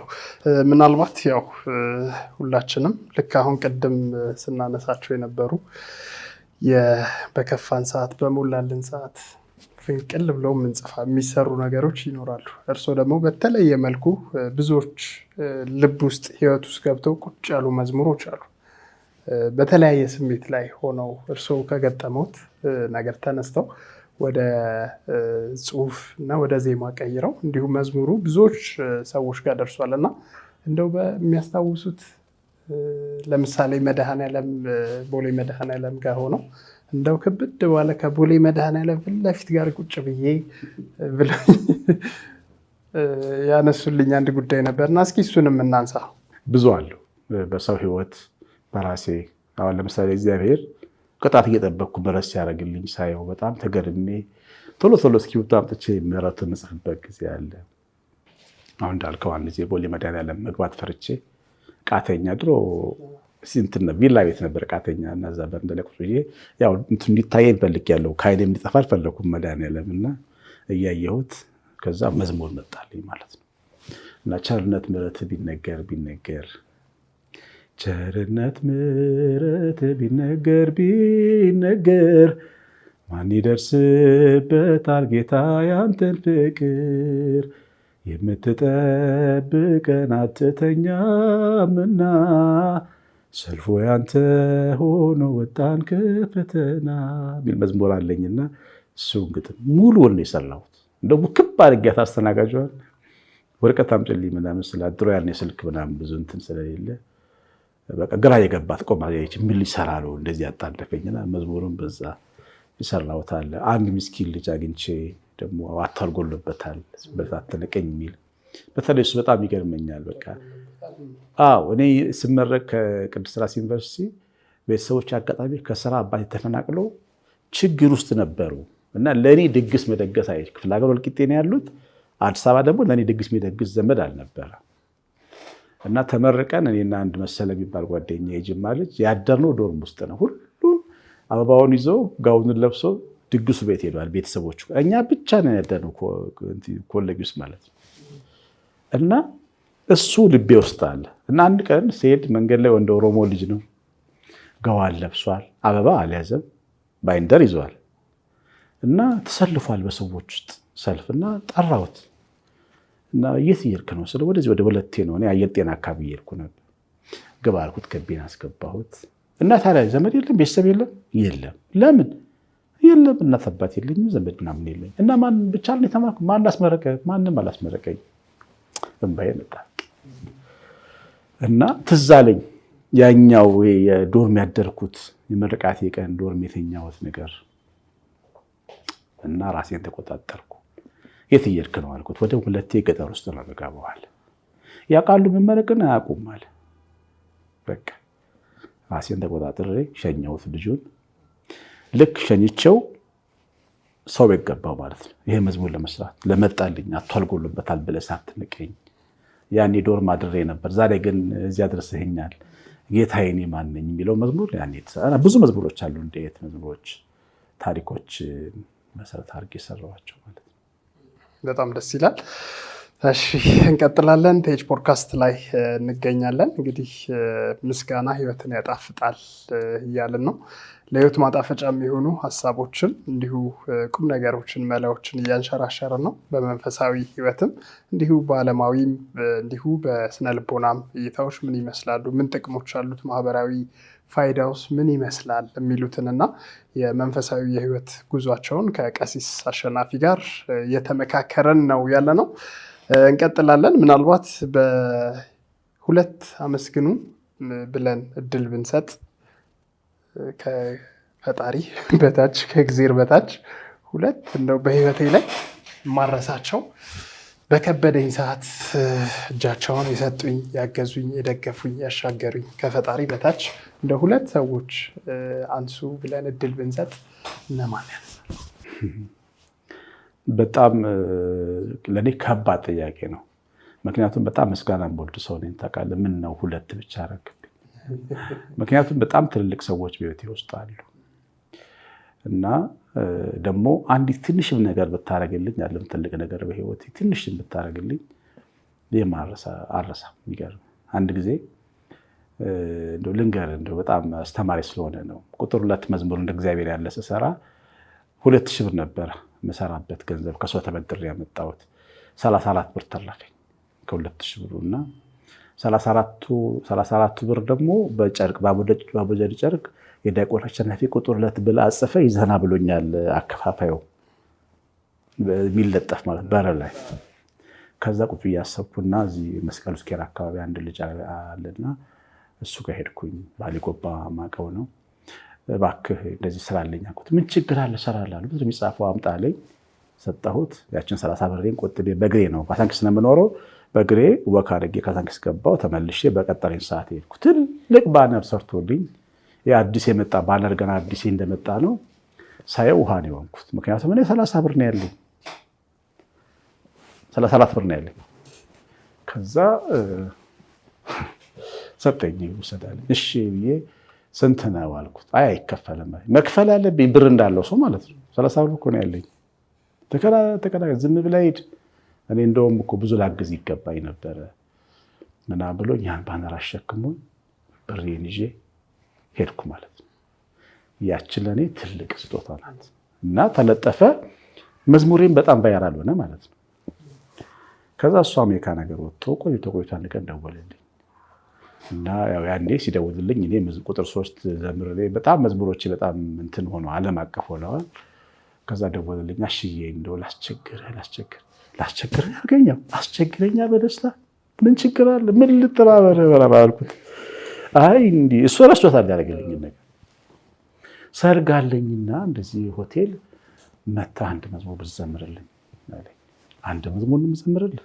በፍጹም ኳየር አመጣልሃለሁ፣ ዘማሪዎች ጓደኞቼን እጠራልሃለሁ፣ መሳሰቢያዎች ሙሉን ለእኔ ስጠኝ። ደነገጠ። ለምን አለኝ። እንዴ ያልክልኝ ነገር ረሳሁ ወይ? ያቺ ባነር እኮ የህይወቴ ትልቅ ነገር ናት። እሱ ረስቶታል፣ እንዳለገልኝም ረስቶታል። እና አንዳንድ ትንሽ የሚመስሉ ነገሮች ግን በህይወት ላይ በጣም ትልቅ ነገር። ፋሲካ ይባላል። ፋሲካ ጌታውን ባለበት ሀገር ተባረክልኝ ወንድሜ እና ጽጌ ባለቤቴ ፋሲክ አንደኛ አመሰግነው በህይወቴ በዛሬ ቀጥዬ ባለቤቴን ነው። ምክንያቱም የታመሸ የት ነህ ምንድን ነው ስልክ ነገር እኔ በጣም ቢዚ ሰው ነኝ። ምንም አይነት ጥያቄ ኮምፕሌን የለም። እንደውም አንዳንዴ ልጆቼ ናቸው ባቢ ማነው የደወለው ምናምን ሲል አይ ጉድ አፍ ሰጠኝ ትላለች። የት ልትሄድ ነው ሲቆጣጠሩኝ እና እሷ በቃ የባለቤቴ ድጋፍ በአገልግሎቴ በጣም ትልቅ። ሰላም ባይኖርህ ምናልባት ተዋደዱ ተፋቀሩ እያልክ ነው የምትዘምረው ማለት ነው። የሆነ እንትን ብሶትን ነው የምትዘምረው። ሰላም ሰጥታኛለች፣ በቤቴ በረከት ሆናኛለች። ከእሷ ቀጥሎ ጽጌ ደጉ የምትባል ደግሞ በጣም ከወልቂጤ ስመጣ ያችን በትር ይዤ የመጣሁበት ጊዜ ቤት የተቀበለችኝ ያኖረችኝ እህቴ ዘመድ አይደለችም። ቤተሰብ ማቃት 4-5 ዓመት አብረን ኖረናል። ጽጌ ኑሪልኝ። ሌላው እንግዲህ ብዙ ነው። አንድ እንትን ብለናል ጨምረናል እዚሁ ላይ። እሺ እናመሰግናለን በጣም። ምናልባት ያው የቲኤች ፖድካስት ቤተሰቦች ህይወት የሚጣፍጠው በምስጋና ነው። ህይወት የሚጣፍጠው ከጎደለን ይልቅ ባለን ነገር ላይ ስናተኩር ነው። ቅን ልባዊ ድርጊት ለጣፋጭ ህይወት እያለን እንግዲህ ያለፉትን አመታቶች እንዲሁ ቆይተናል። አሁን ደግሞ በዩቲዩቡ እንዲሁ ይህንን ሀሳብ ይበልጥ ዓለም አቀፍ አድርገ ነው ለመቀጠል እንግዲህ እንዲህ እንደ ቀሲስ አሸናፊ ያሉ እንግዶችን እየጋበዝን የህይወት ጉዟቸውን ደከም ካለን እንዲህ ኃይል የሚሰጡ አቅም የሚሰጡ የህይወት ልምዳቸውን የሚያጋሩ እንግዶችን እየጋበዝን ምንቀጥል ነው የሚሆነው። የዛሬውን ፕሮግራማችንን ይሄኛውን ከመዝጋታችን በፊት እንደው በቀሲስ አሸናፊ እይታ ህይወት የሚጣፍጠው ይሄ ቅመም ቢታከልበት ነው ብለው የሚሉት ነገር ካለ እድል እንስጥና የዛሬውን ቆይታችንን እንጠቅላል። በጣም ጥሩ ነው። አንደኛ በጣም ደጉን፣ የዋሁን፣ ቅኑን፣ ቻዩን ከእናት አንጀት ከአባት አንጀት በላይ ሩሩ የሆነውን እግዚአብሔርን ሰው በደንብ በውሳኔ ሲከተል ህይወቱ ይቀየራል፣ ይጣፍጣል።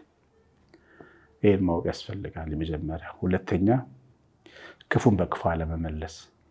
በጣም ብዙ ክፉ ሰዎች ምድራችን ላይ ይኖሩ ይችላሉ።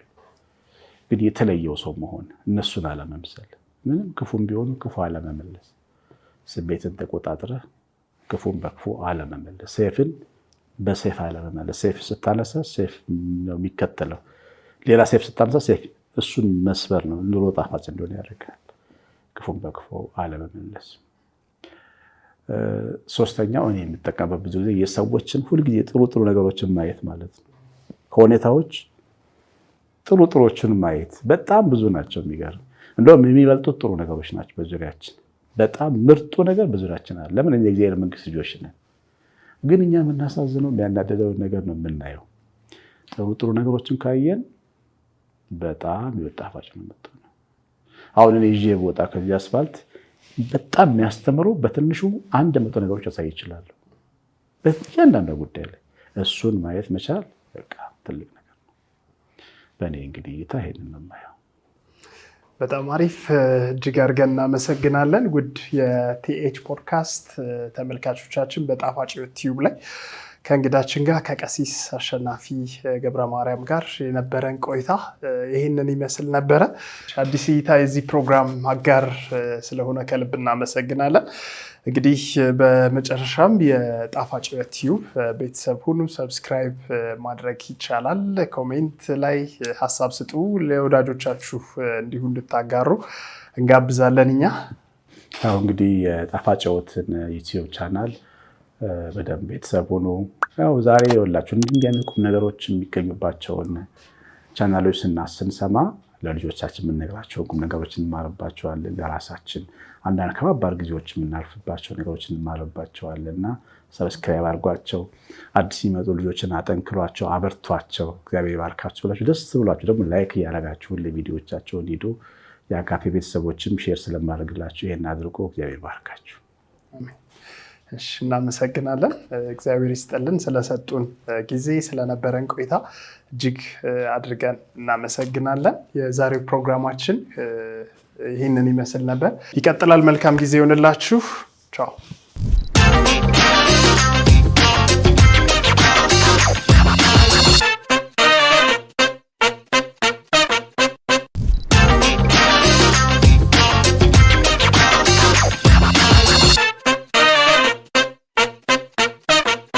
ግንቦት 30 የጣፋጭ ሕይወት የምስጋና ፕሮግራም 6ኛ ጊዜ ይካሄዳል። እኔም አመሰግነው ሰው አለ። እናንተስ? ላለፉት 5 ዓመታት በተለያየ ዘርፍ በርካታ ሰዎችን በጣፋጭ ሕይወት የምስጋና ፕሮግራም ላይ ሲያመሰግን እንደነበር ይታወቃል። ዘንድሮ ለ6ኛ ጊዜ ግንቦት 30 እየተዘጋጀን ነው። እኔም አመሰግነው ሰው አለኝ። እናንተስ? ግንቦት 30 6ኛው የጣፋጭ ሕይወት የምስጋና ፕሮግራም እንደሚዘጋጅ ይታወቃል። ደርሷል ማለት ነው። እኔ ግንቦት 30 የማመሰግነው ሰው አለኝ፣ የማመሰግነው አካል አለኝ። እናንተስ? ግንቦት 30 ጣፋጭ ሕይወት የምስጋና ጊዜ ነው። እዛው እንገናኝ። እኔም የማመሰግነው ሰው አለኝ። ግንቦት 30 እንገናኝ። ጣፋጭ ሕይወት የምስጋና ቀን ላይ